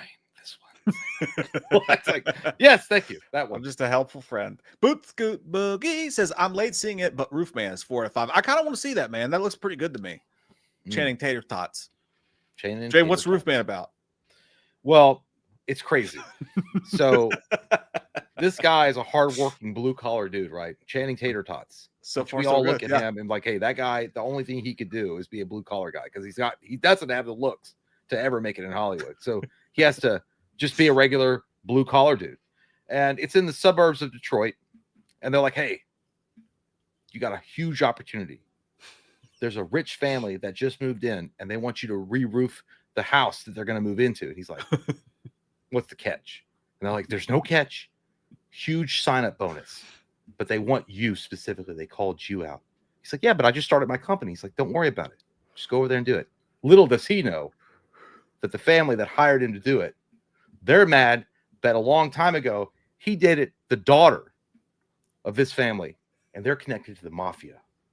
This is all an elaborate setup to kill it. Nailed it. You got it. That's and exactly to kill his new family. That's exactly Channing Tater Tot says, no fucking way. And he takes his roofing nails and he goes on a one-man fucking justice spree. Hell yeah. Fuck yeah, dude. I can't wait to see that shit. Michael Barton says, V for Vendetta series got me hyped. I don't really like the idea of the Jimmy Olsen series, though. Yeah, someone's in the chat said they're doing a Jimmy Olsen series. Fucking, that is the most dumb shit, fucking bullshit that you can do. I'm so sick of fucking. Yeah, because the Alfred show did so well. Let's greenlight a Jimmy Olsen show. Fucking squeezing the teat out of everything that they can. Like, God damn it. Stop it, people. V for Vendetta, I've still never seen that movie. I need to watch it. I know. Never seen it, never saw it, never watched it. Oh my Lord, dude. My daughter's high school teacher has a V for Vendetta poster in his like sociology class. Dude, that's one of Hugo Weaving's best performances ever. Yeah, I need to watch it. It's so I literally thought you'd seen that. Never seen it, dude. Still haven't watched it. Oh my God, dude. Somebody please join Patreon and vote on V for Vendetta. V for Vendetta. Let us see. That's Italian. It's all about the British. But dude, oh my God. It's so fucking good, dude. That's why I haven't seen it. I hate the British. Everybody knows that. Luke Weber says, hey boys, can you check out AI wrestling? I need to. You know what? Send me a video on, because a couple of you guys sent me videos to the Gmail. I think that's a good idea. I think we'll start doing that. Like one live stream a night, we'll check out a funny video or weird video that you guys sent us. I'm not prepared to do it tonight because we got stuff to fill it out with, but send it to my email, man. WeWatchMovie2@gmail.com. And every live stream we'll watch one of your all's videos because I feel bad always miss them because we don't know what they are. So we got to check. I'm still reeling from the fact that you've never seen V for Vendetta. I've told you fucking this shit. before. I told you don't listen to me. I've told you that. No, because V for you stands for vagina, which you are if you've never seen that fucking movie. Oh my God. That, I would have seen it. If it was about a vendetta against vagina, I would have watched it already. Dude, it's so it's because it's you know what? I can't even ever talk. You have to see the movie because I can't. I want to spoil it and I can't. There's so many crazy different angles for it that happen, and you're like, oh my God, it's so fucking good. You know, I'll do a Patreon solo commentary. I'll just watch it. I'll just watch it for the first time. Well, I don't fuck you. I just said I wanted to do it with you because you've never seen it. You know what? Fine, we can do that too. I guess. God damn. All right, fuck me. Whatever. I won't. You know, it's like, hey, it's like my blind friend who's never seen the sky before suddenly gets vision. I'm like, I'd like to be with you when you get to see the sky for the first time. Like, I'll do it on my own. Don't worry about it. Thank you. I'll call you afterwards. Let you know what I thought. Thank you. Joe Valentine says New Blood Jason versus 09 reboot Jason. Who you got in a fist fight? Oh, in a New fist Blood fight? No, dude. New Blood's paranormal as fuck. He wins all hands down. Yeah, I think he does get the fuck beat out of him though, like Wolverine, because but he has that regeneration, so he just keeps coming back. But I think you're right. He does win in the end. I think 09 Jason though, like what's more interesting, would an 09 Jason on an even playing ground be able to take down Rob Zombie's Michael? Yeah, it's a great. That's a cool one. That I would love to see that fucking film too. Dr. Corndogs, nice to see you as always. Monkey in a turtleneck. Chalice Loomis, is that a banana in your pocket, or are you just happy to see me? No, I'm not happy to see you at all. It's weird that you say that, Dr. Corndogs. You're not a doctor at all. You're a fake asshole that got their goddamn degree online. You're a goddamn monkey that runs around saying your name is Dr. Corndogs. No, I'm not happy to see you. You're just a sad, pathetic specimen that escaped the lab. How dare you be typing on the internet? Go back to the lab. There is something long and spherical, dick-shaped in my pocket. That is true. But come over and feel it. If it's soft, you'll know it's a banana. But it's hard. So it's not a banana. But You're literally asking a monkey to come fill your banana in your pants. He's a doctor. We're fellow doctors. It's fine. That's what he said on paper. Sarah Beth gets what we want. Appreciate you. Thank you. Appreciate that. Somebody is going to get 200. Is it 200 commentaries? It's over like it's at least. God damn, we've been doing this way too long. How many? Not just that. If you look over 100 commentaries, and not just that, but every month for the past like 7 years, we've done a live stream only for Patreon where things get wicked awesome. Dude, and those are all on there. Yeah, dude, this Saturday night, we're going to be going old school, going back to the day where it was a good time to be a gamer and playing some Halo. It's going to be, and we also have to finish up that fucking Michael Myers game, which is great because we're both idiots and we don't know what we're doing, and we're going to beat that game. That's the selling point too, guys. If you like the live streams and you find yourself on a Thursday, there's no live stream. Sign up for the Patreon. There's like 1,000 live streams that you've never seen before, and things get weird.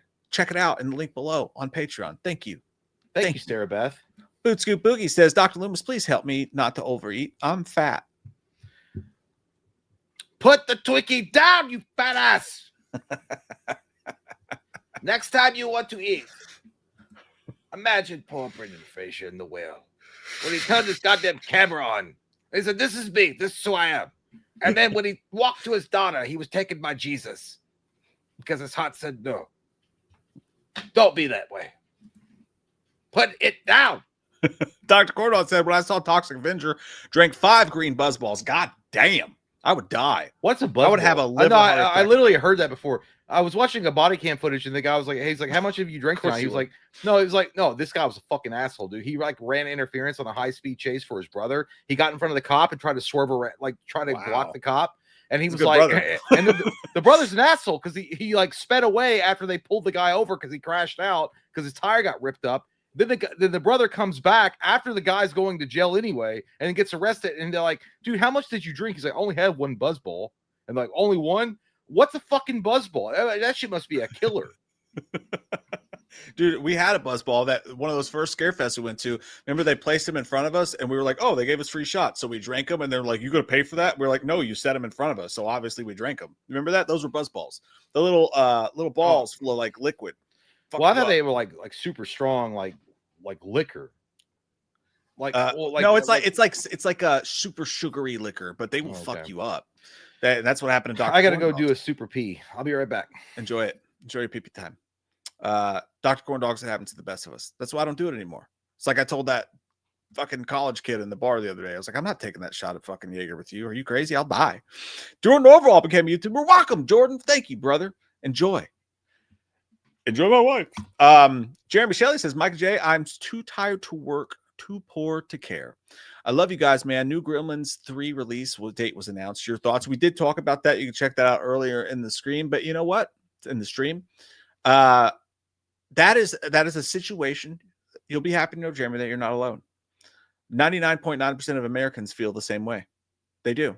But sometimes you just got to get up. You got to look the day in the fucking mouth and say, I'm not going to jail for you, anybody. I'm going to pay those fucking bills. And I don't care if Barbara in accounting's a fucking bitch. I don't care. I got shit to do. And I'm going to do it in spite of the way I fucking hate your face, world. And that's just what you do, Jeremy. It's going to be okay. It's going to be okay. I love you, man. I love you. Look at me. Love you. Deshaun Cheney, moved for 7 months, says, hey, Wham fam, saw the last It episode, and I really like the black kids.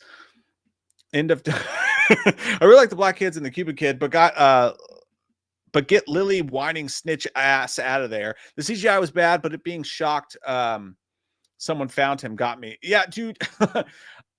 We talked about that. We do a live stream every Monday at 11 a.m. Eastern time where we recap the latest episode. So you can get all of our thoughts obviously on it there. But yeah, just absolute trash CGI, man. I mean, it ruins it. And I saw some people be like, oh, the CGI was bad, but what? But if the scares are all based on CGI moments, I mean, it takes you completely out of immersion. It literally ruins the fucking product. And Andy Muschietti has no fucking eye for CGI. That rhymed. I'm a guy. Jay came in a girl's eye. You can do it all the time.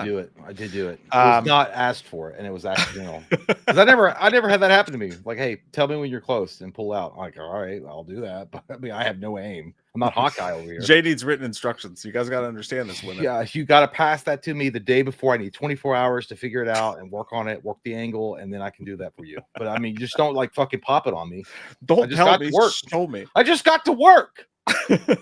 Little Press, thanks, man. Says, haven't been able to catch stream since that one time in a 7-Eleven. Big gulps, hey? Yeah. Anyway, saw Conjuring 4. What the actual fuck? Me too. Also watched Eddington, and now I'm depressed remembering 2020. No interest in ever watching Eddington. I'm out on Ari Aster until he makes a normal fucking movie, dude. I watched that goddamn, what was that movie with Joaquin Phoenix, the one before this one? But the Joker Tales, 2.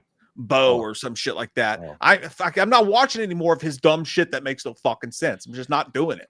Not doing it. I feel you, the lemon press. I also too felt like I had lemon pressed in my teeth after I was done watching The Conjuring 4. What a dog shit ass fucking movie, dude. And I really wanted it to be good. And I had no qualms about going in and be like, I'm ready to suck this off. And it just prevented me from doing it because it was abusive and I felt used after it was over. It was terrible. Awful writing. I still think The Devil Made Me Do It's worse, but it's still stupid as fuck. So corny, so cheesy. The way that it was written was so, everything was like cashed in. The performances were all like, yeah, I don't care. I'm getting paid. Awful, final movie for Patrick Wilson and Vera Farmiga. Yeah, and yet the audience ate it up like poor people at a free hot dog fair. I mean they just gobbled that shit up. Hey, if you like that shit, that's cool, man. Like sometimes I like the orchestra. Sometimes I'm bored. I like to be like, hey, I want to be relaxed. I want to watch something that's very relaxing and boring to me. It was poop. And that's fine. It was poop. Let's hop back in. Keep the super chats going. We appreciate it. We're going to answer every single one. Mr. 115 said the devil made me watch it. It did. It made me watch it. In the case of the Nightmare on Elm Street posters of 1984, you guys have voted Off the Island as expected. You voted Nightmare 4 Off the Island. By 60% voted Nightmare 4 Off the Island. The other two were too close. We'll leave them in on the next vote because I think that's only fair. So that leaves us with goodbye, Nightmare 4. Get out of here, you slut. Thanks. I just came back. Nightmare 3 still in the mix to get kicked off. Nightmare 2 still in the mix to get kicked off. Oh, now it gets nitty gritty. Now it gets nitty gritty. We don't know how it's going to work out, Stephen. You said Freddy's Dead. You want to just go with Freddy's Dead? I personally I will. I'll put that to be my vote. Get in there. I'm interested to see where you're going to put yours. Yeah, I mean, there's only 2 left, so I'm just going to agree with you on Freddy's Dead. Really, I'm just going to agree. No, that's cop out, child. You need no. I agreed with you. Stop it. I agree with you. It's fine. We need 4 though. We don't need 4. Yeah, we do. We need that 4th dick. Like, it's crazy because I'm kidding. Don't worry. No, this is easier. All right, good. Because we got to get to other things. Yeah, so let's just not do that. All right, I'm gonna put it in there. Put it in the vote. Here we go. What's your guess though? If you had to vote one off, what would it be? Because I already know what I'm picking. I'm voting off Nightmare 3.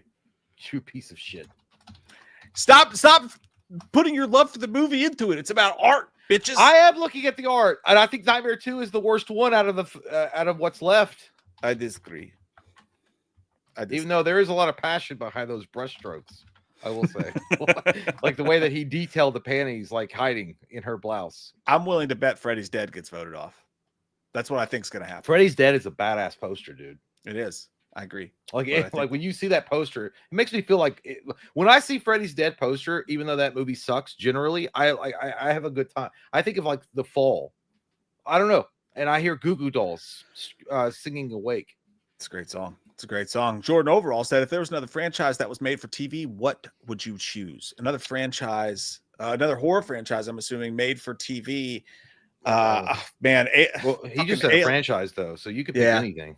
Yeah. I mean, dude, after Alien Earth sucked and it's starting to suck, I almost don't want anything to go to TV at this point. But if I could choose any fucking franchise of all time to go to television, that's a tough question. I'll say, I know people are going to be like, there's no fucking way, Jay, but no, I talked about this before. Hellraiser. I think that Hellraiser going to TV, doing a Tales from the Crypt style of telling those stories, because there's so many stories of different people that have opened the box. Yeah, you could basically revive Tales from the Crypt and have Doug Bradley come back dressed in full regalia of Pinhead and tell those stories. I think that would be fucking amazing, dude. So I would say Hellraiser, because again, you could imagine just doing every Saturday night, right? At 8:00 on HBO, a new Hellraiser show is going to be on, and it's going to tell a different story. You could do an hour, fucking amazing. Amazing. Yeah, I agree with that. I'm gonna say Halloween, but I'm gonna say with a caveat. The caveat is, if the Halloween TV show was built, I would like them to take it and every episode be like an hour, even an hour and 20 minutes long, and I would like them to hire a director to make unmade Halloween scripts into a TV show. Like, there's so many unmade Halloween scripts out there that never came to fruition. I would like to see them take a different director and an anthology thing and make their best version of those scripts in a 1-hour placement. It'd be like a Halloween anthology of just unmade shit, and I think that would be fucking awesome. If you had to pick one superhero story to be told through TV, like, and again, it's not gonna be like basic cable bullshit. Like, it can be rated R, it can be over the top, whatever. Which one would you pick? Which character? Superhero wise? Yeah. It's a great question. I know people are going to give this shit, but I because it's such an obvious answer, but I would actually go Wolverine, dude, because that guy's got so many different tales and different timelines and different whatever. You can do that shit till you die. I would agree, but Wolverine is too much of a powerhouse silver screen. Like, he has to be a part of the X-Men. I would say, honest to God, I would either do the Punisher, which they've already done. Punisher's better. Yeah. But they're already doing it, so it's great. That's true. I would do I like the street level heroes where they get to shine a little bit more. Like Daredevil, they're doing incredible. I think you could do a really good job with something like Ghost Rider on TV. I think Ghost Rider having the same production like Netflix gave to Daredevil and the Punisher with John Bernthal would be amazing. I would like that. Yeah, I would just pick Ghost Rider personally. That's good. Someone said Batman. No, well, Batman would be. Yeah, you're right. Batman would be awesome, but he's so big. The character Batman, he almost like you can't. Arkham Asylum would be pretty dope. Arkham Asylum. Yeah, but Arkham Asylum should be a 3-movie deal. Like it Yeah. should be as They should all long be and released, like, yeah. well, no, I'm saying, but Arkham Asylum, a trilogy of Arkham Asylum should have the same type of respect and production and money behind it as something like Lord of the Rings. I'm talking about like this big giant trilogy. Yeah, I got a PPJ. I got to take Tinkle time. Tinkle time. Okay. We are at the last one we just read was Jordan Overall at 808 pen. Okay. Do you see? What? Jordan at 808 pen. Do you see? What the fuck are you saying? Jordan Overall at 808 p.m. You Do said you see? 8:20 p.m. That's 808 p.m. 808. No, in another 808. country. We just read the Lemon Press at 807 and Jordan Overall at 808 p.m. Oh, I see. The last one we read. Okay. Do you see? Yes, now I see. Okay. You see. Okay. Mercutio says, have you seen the new Kill Bill trailer? No, I haven't. What did Bill do? Why is he so mad? Why are people wanting to kill him? I haven't seen it. I don't know anything about it. But thank you, Mercutio. We love you, dude. Christopher Sampson, pass the link. Somebody pass that man a link. I don't know what's happening. Pass him a link. He wants to have it. Michael Parton says, why isn't Joe Dante directing Gremlins 3? I have no idea. That's what I mean. I figured you would have just gone that route and got the guy that did Gremlins 1, right? And Gremlins 2 to do it, but I don't know. Jake says, my PFP is the best mask you ever had. That's a fucking Botox. It actually is, dude. That was actually in the video. That is a Botox Michael. Has a lot of issues with self-esteem and injected himself. That looks basically probably like every Hollywood manager right now, Jake, your PFP. Appreciate you. We have Merck's movie saying, been a bit since I caught alive. Y'all so damn funny. Thank you, man. Jay never got to ask, you play Oblivion remake? Nah. No, dude, I can't. That game sucks me in. It's the suck zone, dude. I would never get out. I haven't played it. I will eventually, I'm sure. I just haven't got around to doing it. But I also played that game when it came out, more so than Skyrim, even though Skyrim is a. I have a house there. I have a wife there in the lands of Skyrim. So I definitely put more time in Skyrim, but I did play Oblivion so much. I just, it's going to take a minute for me to go back to it, but thank you, Merck's movie. Turlington says, Lover Boys. Did you see Valve announce a new PC console? We did. The Steam Machine, which is also one of my many nicknames for the butthole. All right. That's especially after you have Taco Bell. Bye, Xbox. Hey, dude, I said the same fucking thing. You're not wrong. Xbox is dead. With this new announcement, Xbox is dead. And if you go to Phil Spencer's Twitter, he's already, like, again, he's coping. Microsoft sees the writing on the wall, and it's their own fucking fault, dude. It's their own fault with their greedy ass fat fingers trying to squeeze more people for money. This is what happens. It was always bound to happen at some point. I figured Sega might come out of retirement and like give them the old heave ho, but yeah, I'm very interested. And you know what happened? My camera almost died, but it didn't. It saved itself, but it's probably going to die soon. But appreciate you, turd. Dr. Corndog says, Loomis Chalice, I will be at the Michael Jackson movie day 1 on April 2026. Dude, it looks great. See you there, or be square. And no, Loomis, you can't bring your trench coat. I wear my trench coat because it's part of my outfit. You damn dirty ape. You nasty, dirty ape. Even though you look like a monkey. I don't know. I'm going to wear my trench coat, but not because I'm disguising anything to go see the Michael Jackson documentary. It's because I wear it. Just like you wear the idea that you're smart. You don't really have it. By the way, dude, I'm not going to lie. That Michael Jackson thing looks fucking awesome. That documentary. Did you see the trailer for it? All that cum is getting stuck. Swallow it. I just swallow this dry ass chicken that I made earlier. Dude, that Michael, did you see the trailer for it? Yeah, I did. I think it looks fucking awesome. It's the same guys that did Bohemian Rhapsody, I think. Yeah, which was awesome. I just shouldn't comment. I think the guy's a fucking pedo, and I can't he's not a get into pedo. it. That was never proven. That was all whatever. That was fugazi. It was never. I just either way, he slept in the bed with children. I can't get into that. It was weird. Guy. What he did in real life was. I just think the documentary itself was fucking cool. And that's what I'm saying. Like, I'm just gonna ruin everyone's good time with it because I have. Well, I also think it's like I just it's cool that they're using. I think it's Tito's son, which is the nephew of Michael Jackson, to portray Michael Jackson. And I hope that like I have high hopes for it too. It looks fucking cool. I love that kind of movie telling, and I'm definitely gonna go see it. Like, I really want to see that movie. That movie looks fucking awesome to me. Yeah, I think it's gross. You're gross. I fucking your chicken's guy, gross, man. Your shirt's gross. My chicken is gross. That was not good. And the number 7 is gross on your shirt. Well, it's number 7 is gross. So it's a nice 7. Gaza says, I'm going to see The Offspring and Simple Plan this Sunday in Manchester. They didn't sleep with any kids. Well, that we know of. My coworker hasn't heard of either of them. Does that make it old? Or does that make, no. I think he's going to say, does that make me old? That makes your coworker an idiot because they're fucking awesome. At least The Offspring's awesome. Simple Plan's fun. I hope you have the best time, dude. That sounds awesome. I hope your coworker has a great time. Teach him the ways of the pop punk. Let him learn. We have Jordan Overall says, totally original idea for Scream 7. Sydney becomes a hermit and moves out into the woods. Oh my God, dude.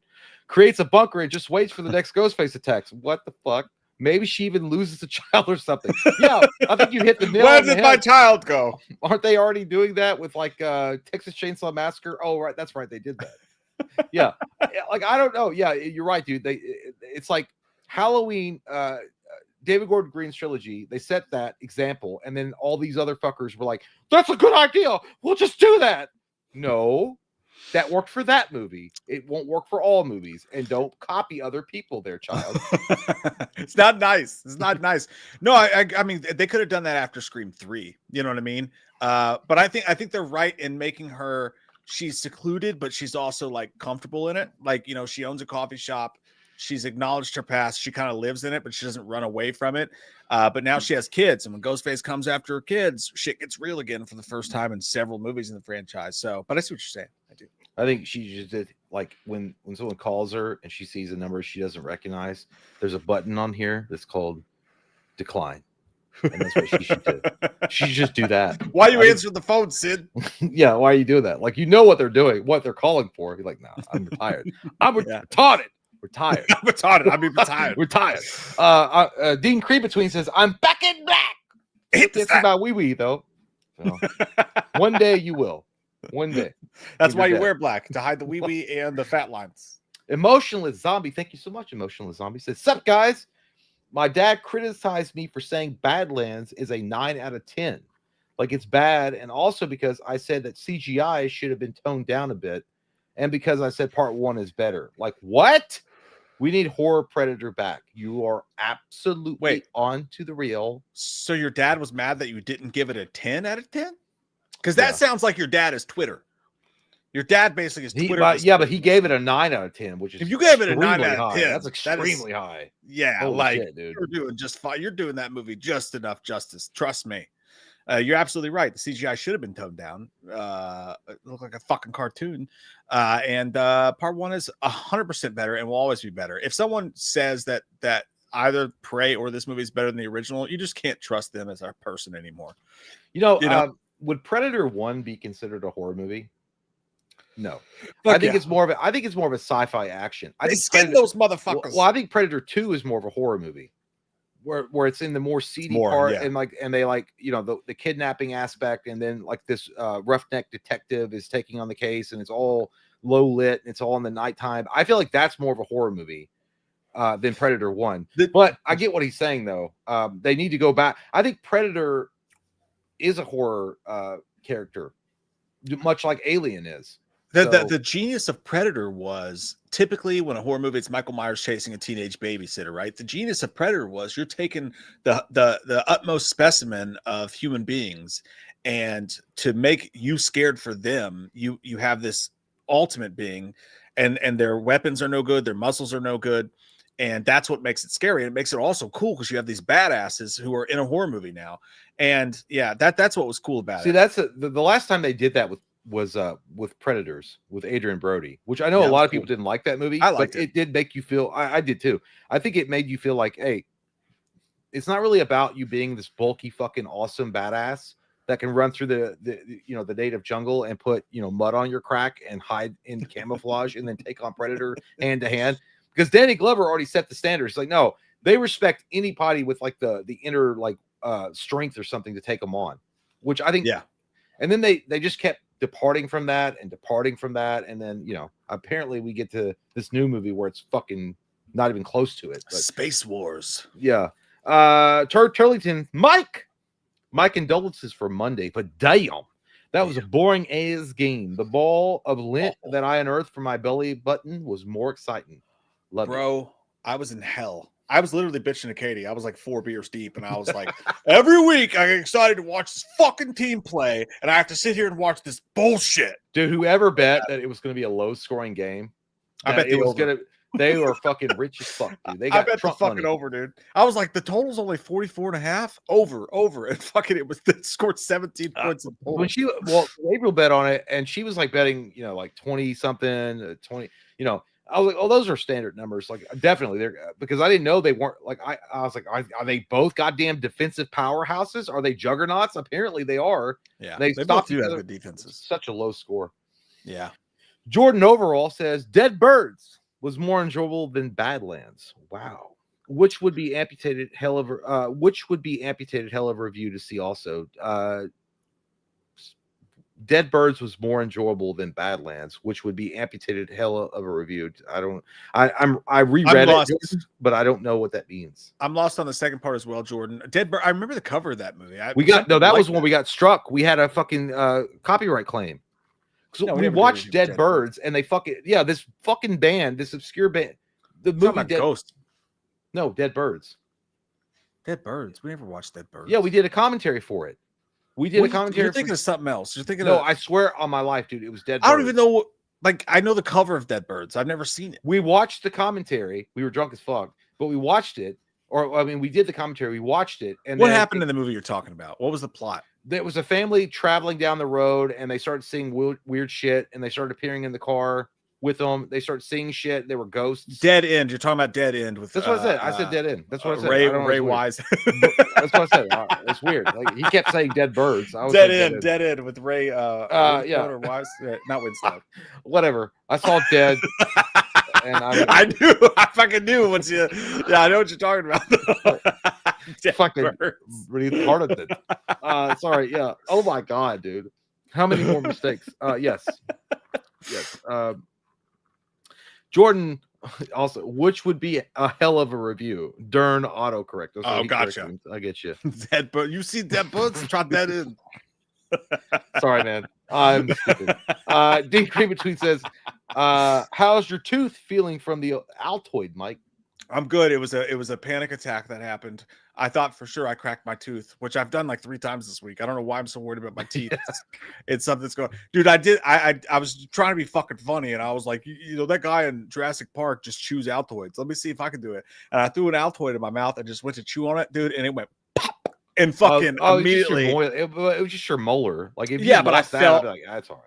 Yeah, I felt pain, and I was like, I just fucked up my tooth doing a stupid fucking Instagram video. But I'm okay. No, it was a false alarm. It was false. I'm just like you had a piece of pussy toy. I'm just a big pussy. Yeah, that's all it is. Dorn. Dr. Corndog says, I shit you not, Christie was actually better than Smashing Machine. Smashing Machine just didn't work. Christie was like a serious version of Boogie Nights. I didn't expect that. I want to see Christie. I love boxing movies, and I like Sydney Sweeney, so I want to see it. Smashing Machine was underwhelming. It was good. It was a good fighting movie, but did it deserve the box office poison that it produced? I think it was a little better than the box office it got, because The Rock was great in it, but it was just too full of its own shit. Like, it could have been so much better, but it was trying to be something like fucking transcendenary. That's not a word. But I know what you meant, though. I know what you meant. But all I can think trying to be transcendent. But dude, that's what I was trying to say. Thank Yeah, you. I know. All I can remember that movie, dude, it's so funny because The Rock was pissed because like he was like, I need some drugs. He's like, he was like in Japan and he was like, I need some. He's like, do you have Percocet? Do you have Lortab? And he's trying to talk. He's like, no, we only have ibuprofen. We have ibuprofen 800. And he looks at his wife. He's like, Dawn, you want an ibuprofen? He's like, they're giving them out. Yeah. He goes, they're giving them out like candy. Was he good though? He was great. He was awesome. So he was better than his normal Rock performances. Dude, totally. That's the kind of shit The Rock should be doing. He proved that he can do it. He was awesome in the movie. The movie just like it was trying to be it was trying to be the wrestler, and it wasn't the wrestler. Yeah. You know what I mean? It wasn't dynamic enough for that. That was the problem. We have Jordan overall, Ruby Rose, just once in Sydney Sweeney's good genes. Honestly, we all do. I think so. We all do. Andrew Romano says, you guys, by the way, remember for you like that? Remember for a month, there was almost a little vomit in that, for real. You guys see the new trailer for Marty Supreme? I have not. I can't get into it, dude. It's something weird. Timothy Chalamet pretending to be Martin Scorsese just does not compute for me. I can't get into it. I don't understand it. Why are we doing that? I don't know. We have Jake saying, you boys see videos of that Kentucky UPS plane crash? We did. I did. Crazy. Also, how about that Monday night game, boys? Problem with the Packers? Yeah, they lots of fucking problems with the Packers. Packers. Packed too much fucking fudge. Maybe need to focus on some goddamn football. I don't know. I didn't watch it. Lots of problems with the Packers. That plane crash was just absolutely devastating, dude. That's fucking awful. Dude, there was a grandpa with his like daughter just walking in the park and they got killed by that. Like just walking around and a fucking plane crashes on you. Absolutely awful. Well, I will say this. The UPS driver that caught that video that went viral, that shit was like a fucking, yeah, it was obviously tragic, but the way that guy captured it was like a Michael Bay moment. But it was real fucking life, dude. You could see the whole, and he's like, oh shit. And then he like gets out of his, and like, fuck those packages. Everybody would have reacted the same way. Oh, dude, it was crazy. I like the people running across the street that were smart enough to just keep running. Like they were out of the realm of danger and they just kept fucking running. And I would have done things. I would have ran like Forrest Gump all the way to the next state if I saw that shit happen. That was just awful. Yeah. Dean Creambetweens, RIP pennies after 232 years. Woke sons of bitches. Killed them. Are they? Yeah, I know that there was a plan to get rid of them. Yeah. Fucking pennies. I mean, to be fair, is it how many of us really use pennies? I don't know. I actually don't care at all. I think it's stupid that we had pennies. I just don't care. Jordan overall also says Halloween retirement home of Michael Myers will be out before GTA 6. You could be right. If there's any more fucking delays, I'm gonna lose it. If you throw one more mood at me. Papa Hade says, what do you prefer, digital or disc for Xbox and PlayStation? Also GTA 5 or RDR2, pick one. RDR2 for me all day every day. Love Red Dead Redemption 2. Amazing storyline, amazing voice acting, amazing capture that they did with the actors. Oh my god, Red Dead Redemption is a goddamn movie come to life that you get to play on the consoles. As far as digital or disc, I'm either one. At this point, though, I probably lean for disc because of how they're fucking us with digital licenses, which has always been the fear, right? Yeah. You buy shit online or like on a digital release, but you really don't own it. You're just renting it long term. Yeah, I'm a Red Dead Redemption guy as far as that goes because you already have so many great versions of GTA. The first two, in my opinion, were the best. Probably because I didn't play many of the other ones, but still, Vice City was the shit. It was the tits. So I'll go with. But disc all the way, dude, because like you said, like you don't know what they're going to do with those. I miss the old days of going to the store, buying a video game, being excited as fuck. You had the copy in your hands, you popped it in. Yeah, it was unfortunate if it got scratched or something, I understand, but they can't take that away from you. You own that. I miss it. I hate that they don't have that option. I think people are starting to wake up from that, or they're starting to wake up now, and it's too late. Yeah, like the digital age is here, child. Has arrived. It's so expensive. You just gotta do what you can to save money. Well, listen, I personally am guilty of that too because I like to get a midnight release where I don't have to leave my house. I don't have to go to Walmart at 12 o'clock. Maybe stand in line to buy a video game. That's cool and all, but it also kind of sucked. So it's kind of cool to just sit back at midnight and like a game you're looking forward to that you've looked forward to all year. You bought it. It's downloaded. You're ready to play it. Yeah. But the problem, the double-edged sword of that is like, well, if they lose the rights to that game or the servers go whichever wonky, you don't get to play the fucking game anymore. Hey, buddy. You're fucked. Say hello. It's a good boy. Hello, Juice. He's a good boy. Oh, here comes the other fucking dog now, because you can't pet one dog without the other dog coming up. Come on. Yeah, dude.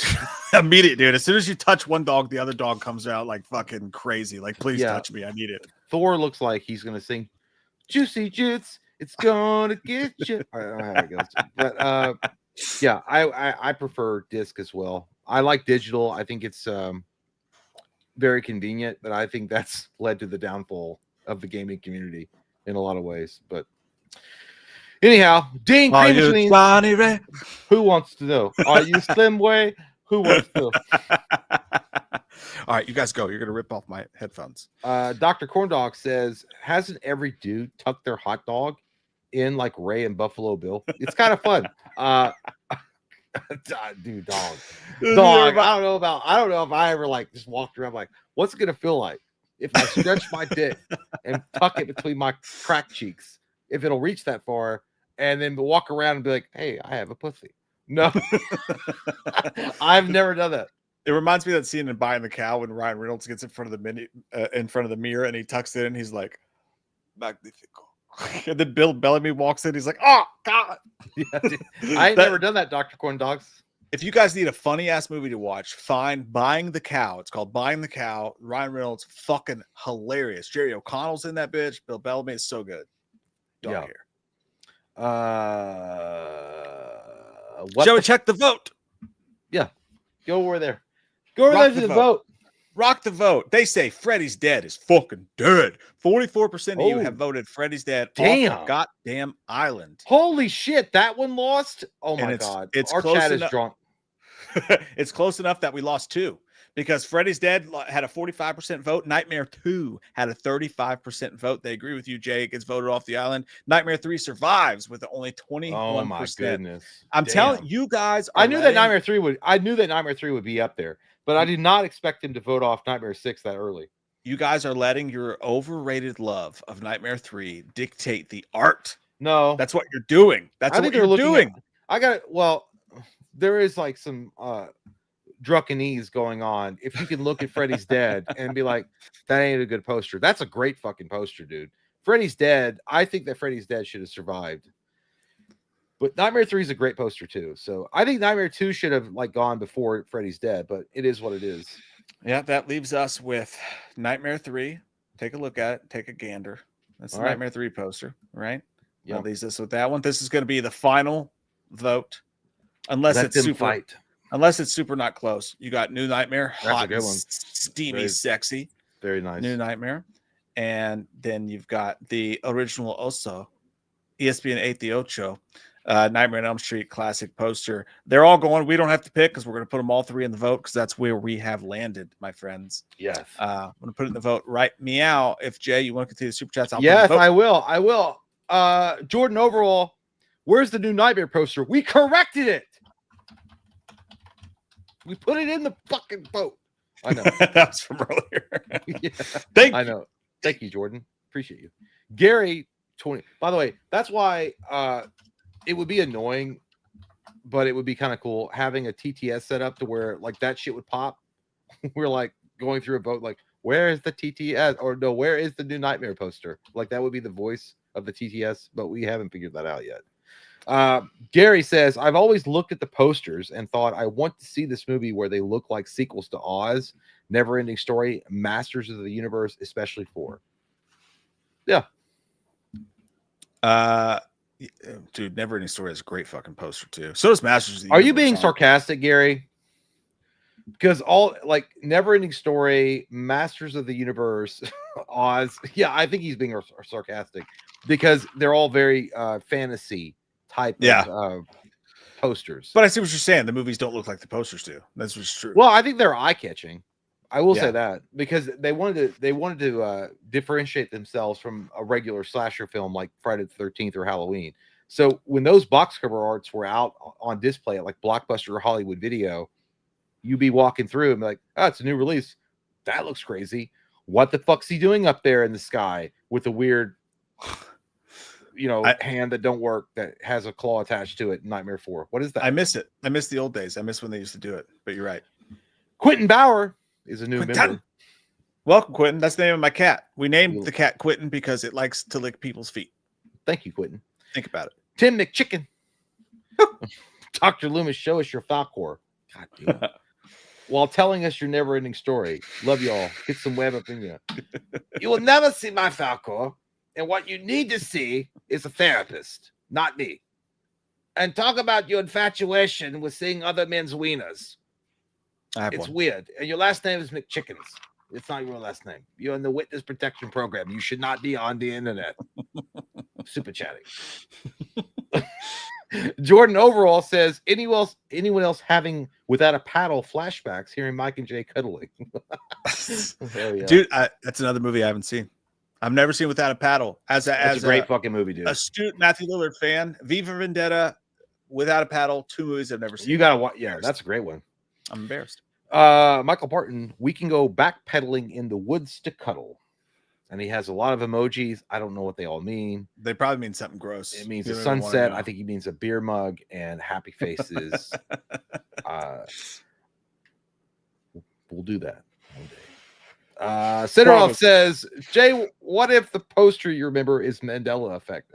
I thought that, but it actually exists. And I have had a lot of basis over the past 20 Well, no, but I mean, but I do believe in the Mandela effect, but we were able to pull up proof that it actually does exist, and I think it was confirmed through chat that it was the Nightmare 2's poster was the VHS cover, which they changed from the original poster. So it's possible. Cool stuff. Jeremy Shelley, Hand Job is the worst trailer ever. Watch it, guys. Email it to me. Maybe we will have to double check that for some porn. Jordan Overall says, not gonna lie, National Treasure was a reason I had an interest in the Masons, and then I joined. No, you fucking didn't. But still waiting for my special glasses and key to Oak Island. You'll never get those because you joined a bullshit organization. If you joined the Masons from that movie, dog, come on. Dude, I would only join a club like that if I thought it was gonna be like the Skulls. Like I'm gonna be at some rich party and all of a sudden a bunch of hookers are gonna walk in and then Creed comes on and like Creed's playing and they give me a new car and shit. Like that'd be fucking awesome. Take it or leave it says, man, JC Endor yet? That's Too busy going to rock shows? That would not be me. But I don't want to see shit shows called Andor. Apparently, it's bad. We had 3C on here a couple of weeks ago. I don't think he was a fan of it. I think he had said that it wasn't that good. I don't know. Maybe I'll get to it eventually. I don't know. Nobody really gives a shit about my opinions on a dying franchise like Star Wars, and that's crazy that those words left my lips. That's true, but it's true. But it's true. It's a dead property. Shout out Holly. She said I watched Without a Paddle for the first time. High as fucking almost shows. That makes me. That's the best endorsement of a movie I can hear, man. I'm gonna do it. I'm gonna do it. Just Credible 9 says, you guys help me fall asleep at night and help cure my depression. Keep up the awesomeness. Well, stay the fuck awake. And by the way, you have a PFP of the Hodge twins when they had the afros and they were fat. What are you saying? On one hand, you could see that as like, hey, you guys help me fall asleep at night because you're so boring. But I get what you're saying. You know what? I appreciate that a lot. And also, speaking of which, I was going to say something and forgot it. But if I will say this. Oh, that's what it was. Dude, I've fucking found a key to sleep that you will never understand. There's a Spotify channel called like cortisol release audio waves that cure your cortisol. And I put that fucker on. I was sleeping on the couch because Ellie went to sleep in my bed. So I slept on the couch. Normally I sleep like shit on the couch, but I slept on the couch and I turned that fucker on and it's weird shit. It's like, I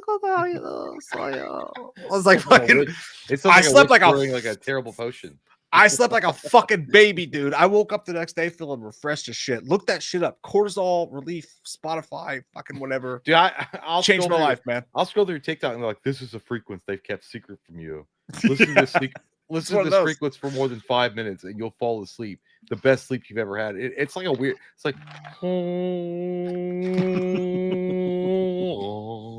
you're fucking drooling. And I'm like, no, it doesn't work. I'm like, no, fuck this. This is annoying. Like, turn that shit off. It's reverberation from. Why your am I audio. getting a boner? I'm getting a weird boner. I don't know. No, just watch regular ASMR for that. Gary says, "Who's making the Overlook series? It's a prequel to The Shining. Hope it's the people that did Welcome to Derry." Well, I hope it's not. To be fair. We had some problems with the third episode. We got some episodes left. So, but yeah, I don't know. I don't know who's involved with the Overlook series. I kind of don't like it though. I feel like the Overlook series, I understand on paper it sounds cool to make a prequel about all the ghosts and shit that occupy the Overlook Hotel. But at the end of the day, I feel like it's better just to leave that unknown. I don't know. Yeah. Elton the Show says, "It's my birthday. Peanut poop." Hey, Peanut poop. Like that guy's having a great birthday party because he's having peanut poops. It's an Eminem line. It's like a piece of fucking corn peanut poop. That's all it popped in my head. Mike, last stream, I sent a 13-month super chat. You son of a bitch. Jay's here too. I don't know why you said it was just Mike. Like I fucking because you saw it and you were like, I'm not reading it. Jay actually texted me. He's like, I saw Kyle send the chat. Don't read it. I don't like him. That's what he said. That's what he texted me. I mean, Kyle. I mean, yeah, but I knew that the reason why I did that was because Mike was like, don't say anything about Kyle tonight, and so I did that. Hey, 13 months member Kyle. Fucking Kyle, everybody. Kyle, thanks, buddy. Appreciate you. And he says what? Pastor Ross. Pilot. He says, I love Wham. And just over her painting a happy little tree. So he's Bob Rossing it. He loves Wham, and he's passing rices to people. We like that. Thank you, Kyle. Enjoy. JT Insel. No Nut November. That's day 12. Holy shit. No one does that. Story. Direct eye contact with that old lady at Walmart is starting to hit different. The prolonged eye gazes between Grandma and I has me blue balling, feeling heavy. Oh, God damn it. I knew who you were. JT Owsley, you fucking sick bitch when you came in here. But he's got great stories. And you know what? I would say just give in. Have sex with that door greeter. Make an experience of your life. I don't know why I heard you as Trump. He's like, he's not a good guy, but he's got some good points. He's got horny points. But he voted for me, so it's fine. Kyle says, years ago, HBO said he'll Razor show. Where is it? Ask HBO. They did. Well, it was supposed to be David Gordon Green's Hellraiser show, and then they saw The Exorcist Believer Golden Retriever, and they said, no, thank you, David. Well, that's what happens when you take a franchise that's beloved and you turn it on its head and you cast the stupid fucking cast and tell the story on Hulu. That's what happens. People lose interest really quick. I feel like you already had a cool idea going with Hellraiser Judgment. That dude was cool. Yeah. You could have gone from there, but no. Okay, I'm stupid. Wild Willie says, if Mike see V for Vendetta, can Jay watch True Romance? Thank you. Watch True Romance with me, you fucking slut. Okay, you want to give me shit about together. not watching fucking V for Vendetta with you? I've been asking you to watch True Romance with me and True Detective Season 1 for how long? I don't even know. But we can watch True Romance together, and we'll watch V for Vendetta together. I'll give you True Romance. I'll suck your dick till the cows come home. Delia Flores says, what's a horror film that was critically panned, but you believe deserves a second look?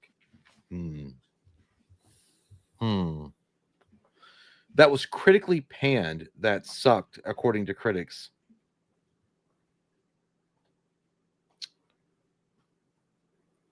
I was going to say The Changeling with George C. Scott, but I don't know if that movie was panned. But I swear there was another movie that I can't remember off the top of my head that I remember critics fucking hated it. Or they didn't hate it, but they didn't appreciate the movie that well, and they thought it was dog shit, and it was great. Interesting. What movie was panned by critics that should give it a... You know what? To be fair, I'm pretty sure Nightmare 3 was panned by Siskel and Ebert. I think that was true. And I think it was I know what it was, and they actually recanted their fucking bullshit opinion. Day of the Dead was was dog shit on by Siskel and Ebert. They thought it sucked, it wasn't good, they didn't like it, they thought it was boring, it didn't get the message across, it didn't do what it was supposed to do. Day of the Dead, I feel like if you're a Romero fan and you like the zombie films, and you're like an old schooler, and you watch Romero's Night of the Living Dead, and then you get to Dawn of the Dead. They're both amazing, right? They're top level of the food chain. And then you get to Day of the Dead, but it's such a significant turn from Dawn of the Dead that a lot of people didn't give it a chance, in my opinion. I think that when they watch that, they're like, nah, it's not for me. It's a military movie. Who gives a shit? But there's so much shit going on in that movie that's so fucking good. And I think it got panned. I think Day of the Dead did get panned in 1985. Yeah, I'm going to go with, I had to Google it to make sure that it got panned, but it did. I'm going to go with the Amityville Horror remake with Ryan Reynolds. It's a 23% rotten on Rotten Tomatoes. I feel like if that movie came out today, people would really appreciate it. A lot of mid 2000s movies got dog shit on by critics because they were mean or whatever. But like a lot of them stood the test of time. House on a Hill, then. Yeah, it's a great one too. Like, I know it's corny and it's cheesy and it's not like exactly like the original, but it's still fucking good.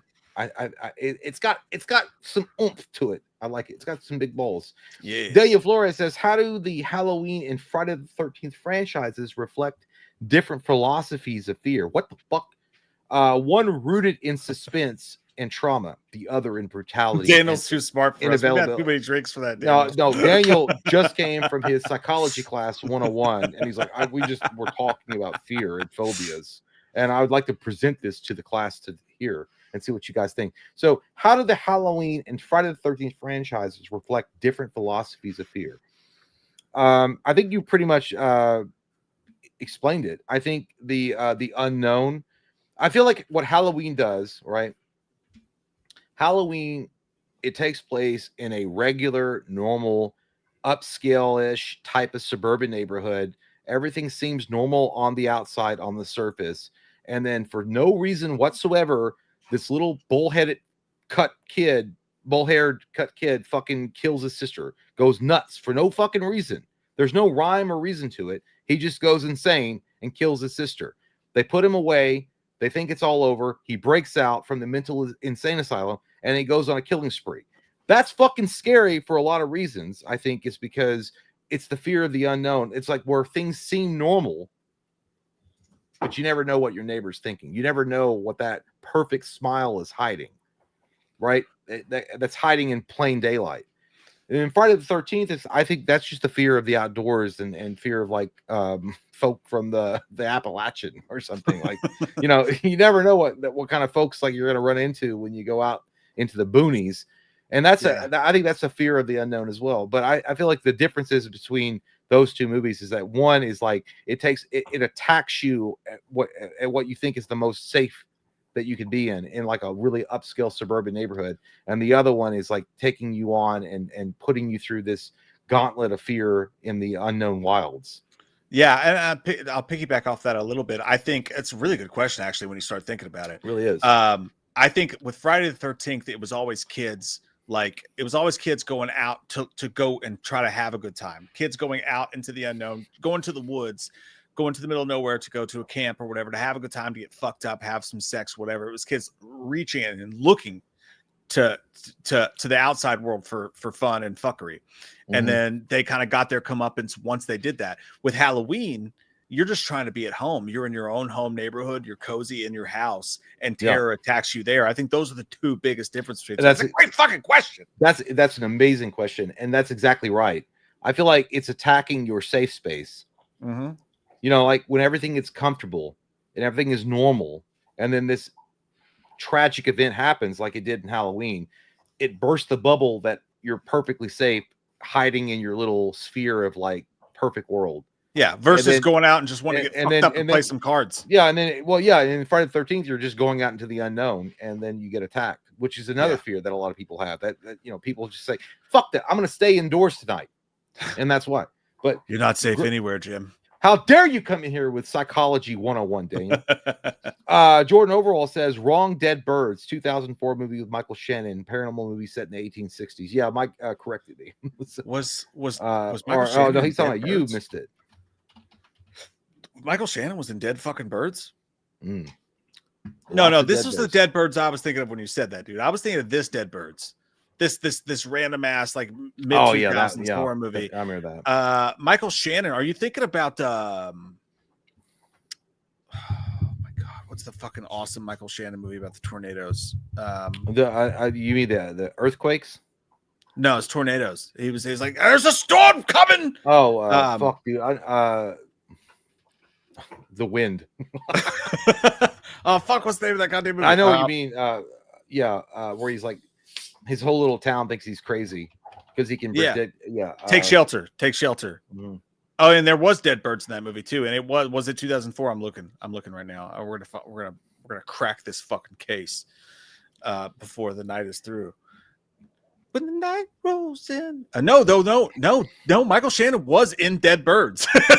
He was in that fucking movie I just showed. Holy shit! I knew it. I see that. I've seen that movie a million times. I do it. That's crazy, dude. Now I have a movie I need to watch. Thank you, Jordan. Eric Hess says, "Miss you guys, Lauren Libera." Just Where you messing been? around. Heroes are remembered, but legends never die. That's true. We know that, and we love Sandlot. Good to see you, Eric. By the way, happy Veterans Day, brother. Oh yeah, dude, for sure. Happy Veterans Day. That was yesterday.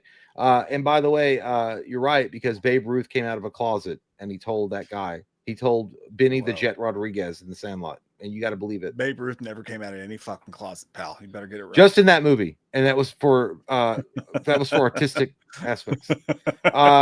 Daniel Flores says, "Do you think Return to Silent Hill will finally bridge the gap between video game horror and cinematic terror?" No, I don't. Oh, is Return to Silent Hill the new game or the movie? The game. Oh, maybe. Well, maybe it's not. I don't know. I'm not.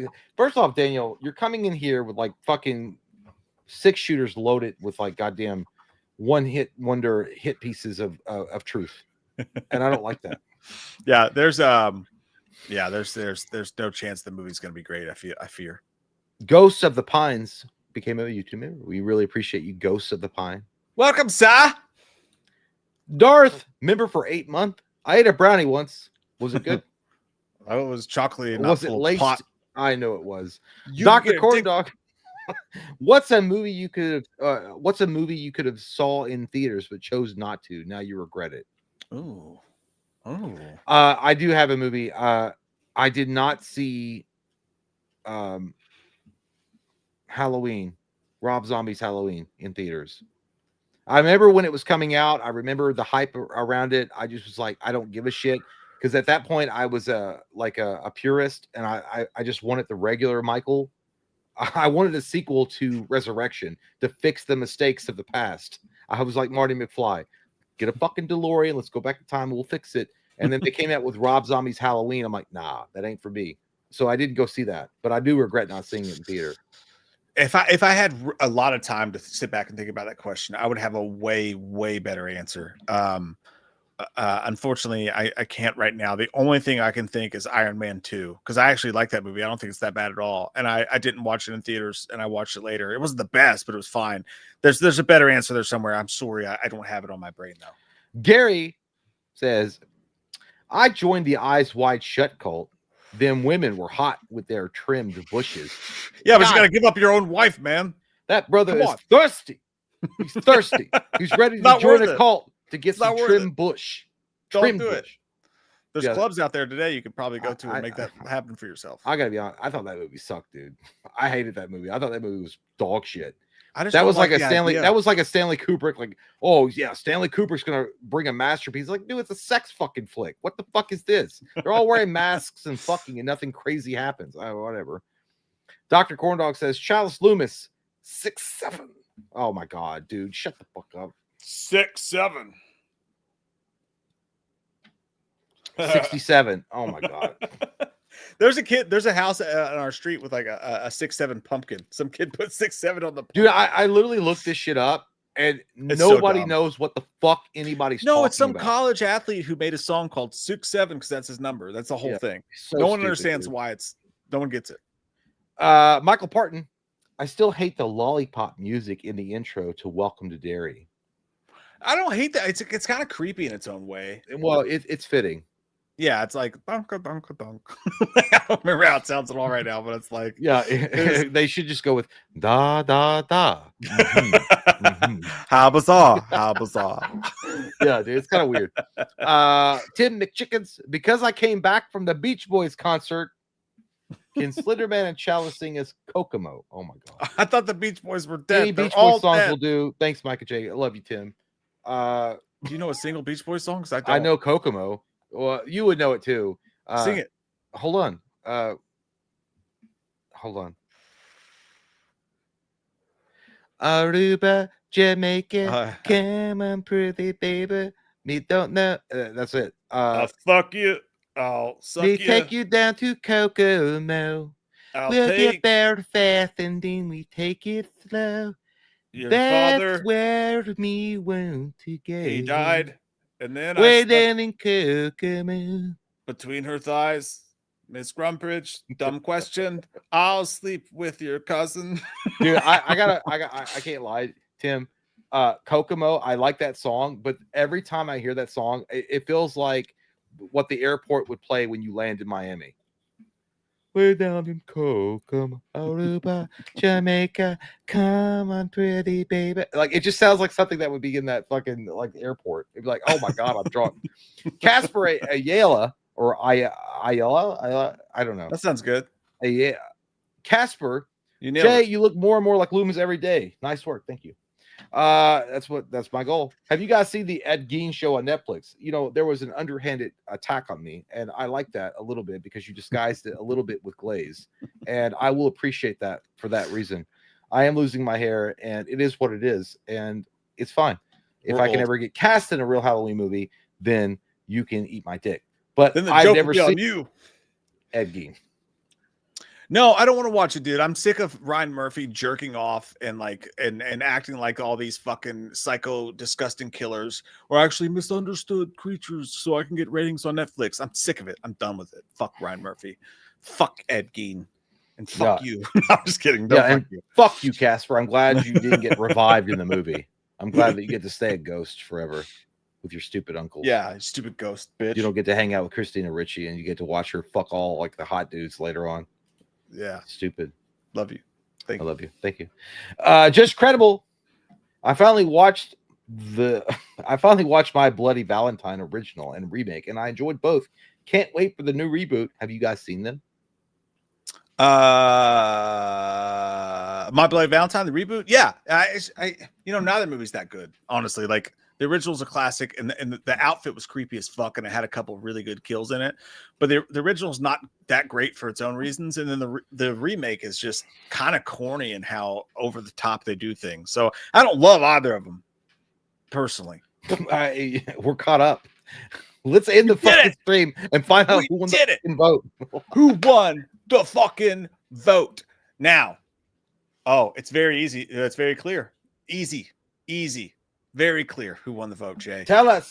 New Nightmare got voted off first. Wow. Let me share the screen so you guys wow. understand what's happening. Yeah.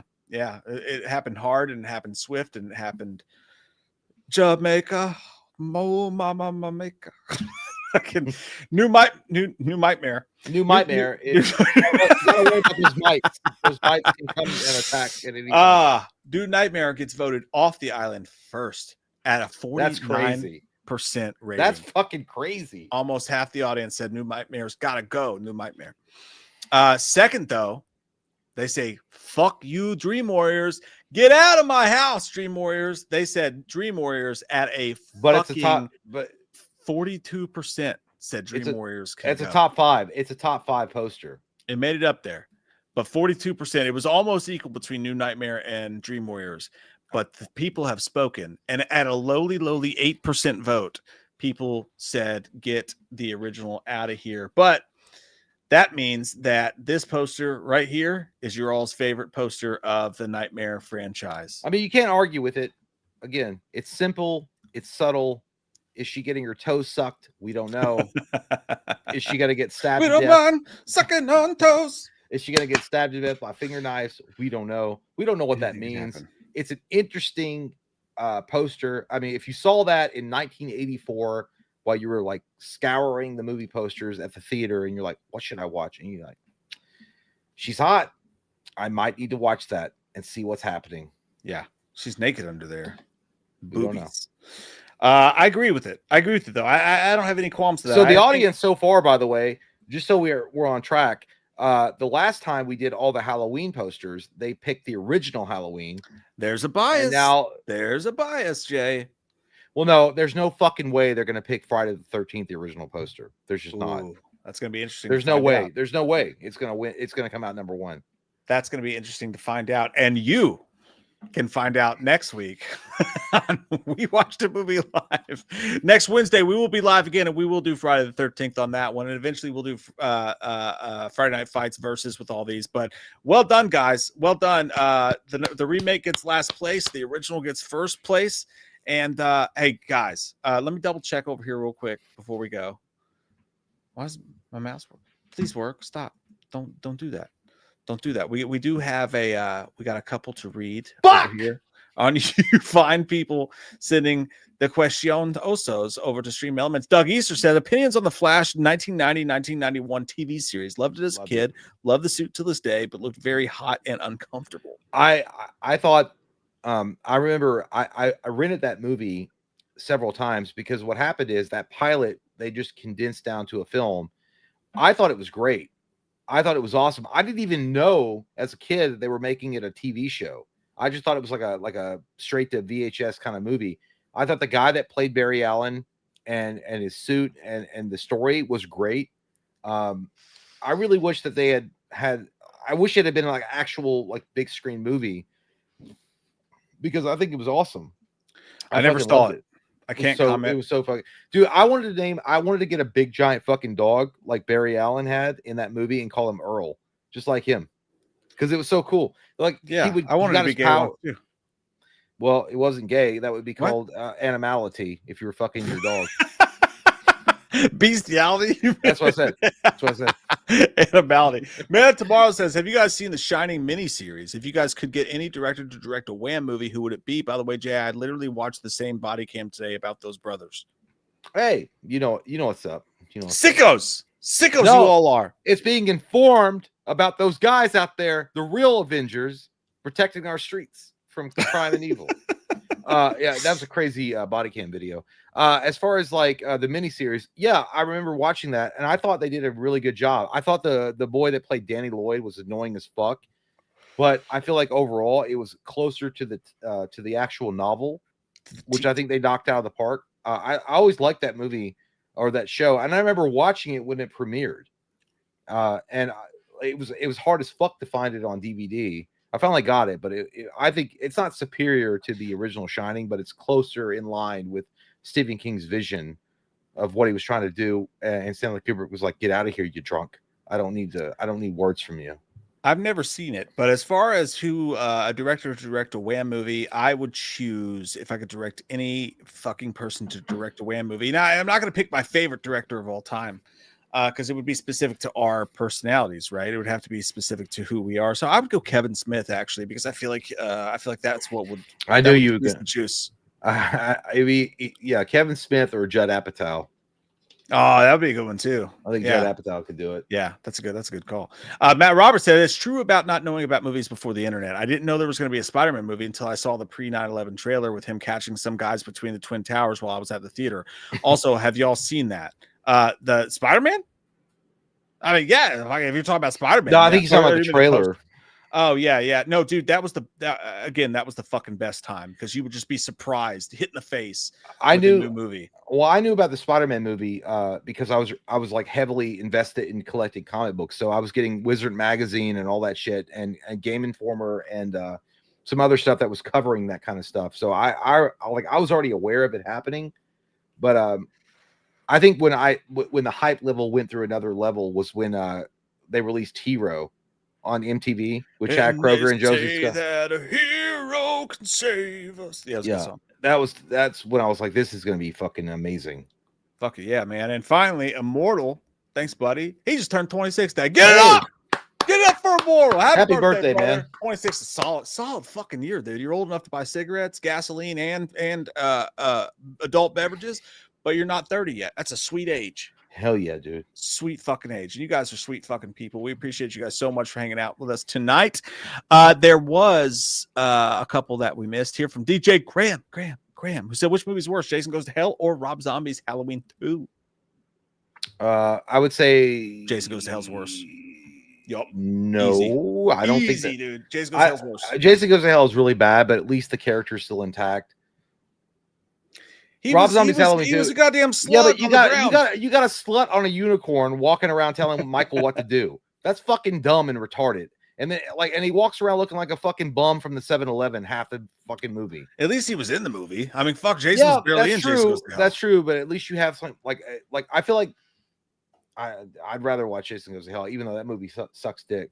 It's a solid question. Dan in Florida says, have you ever watched a horror movie that was so disturbing you couldn't finish it?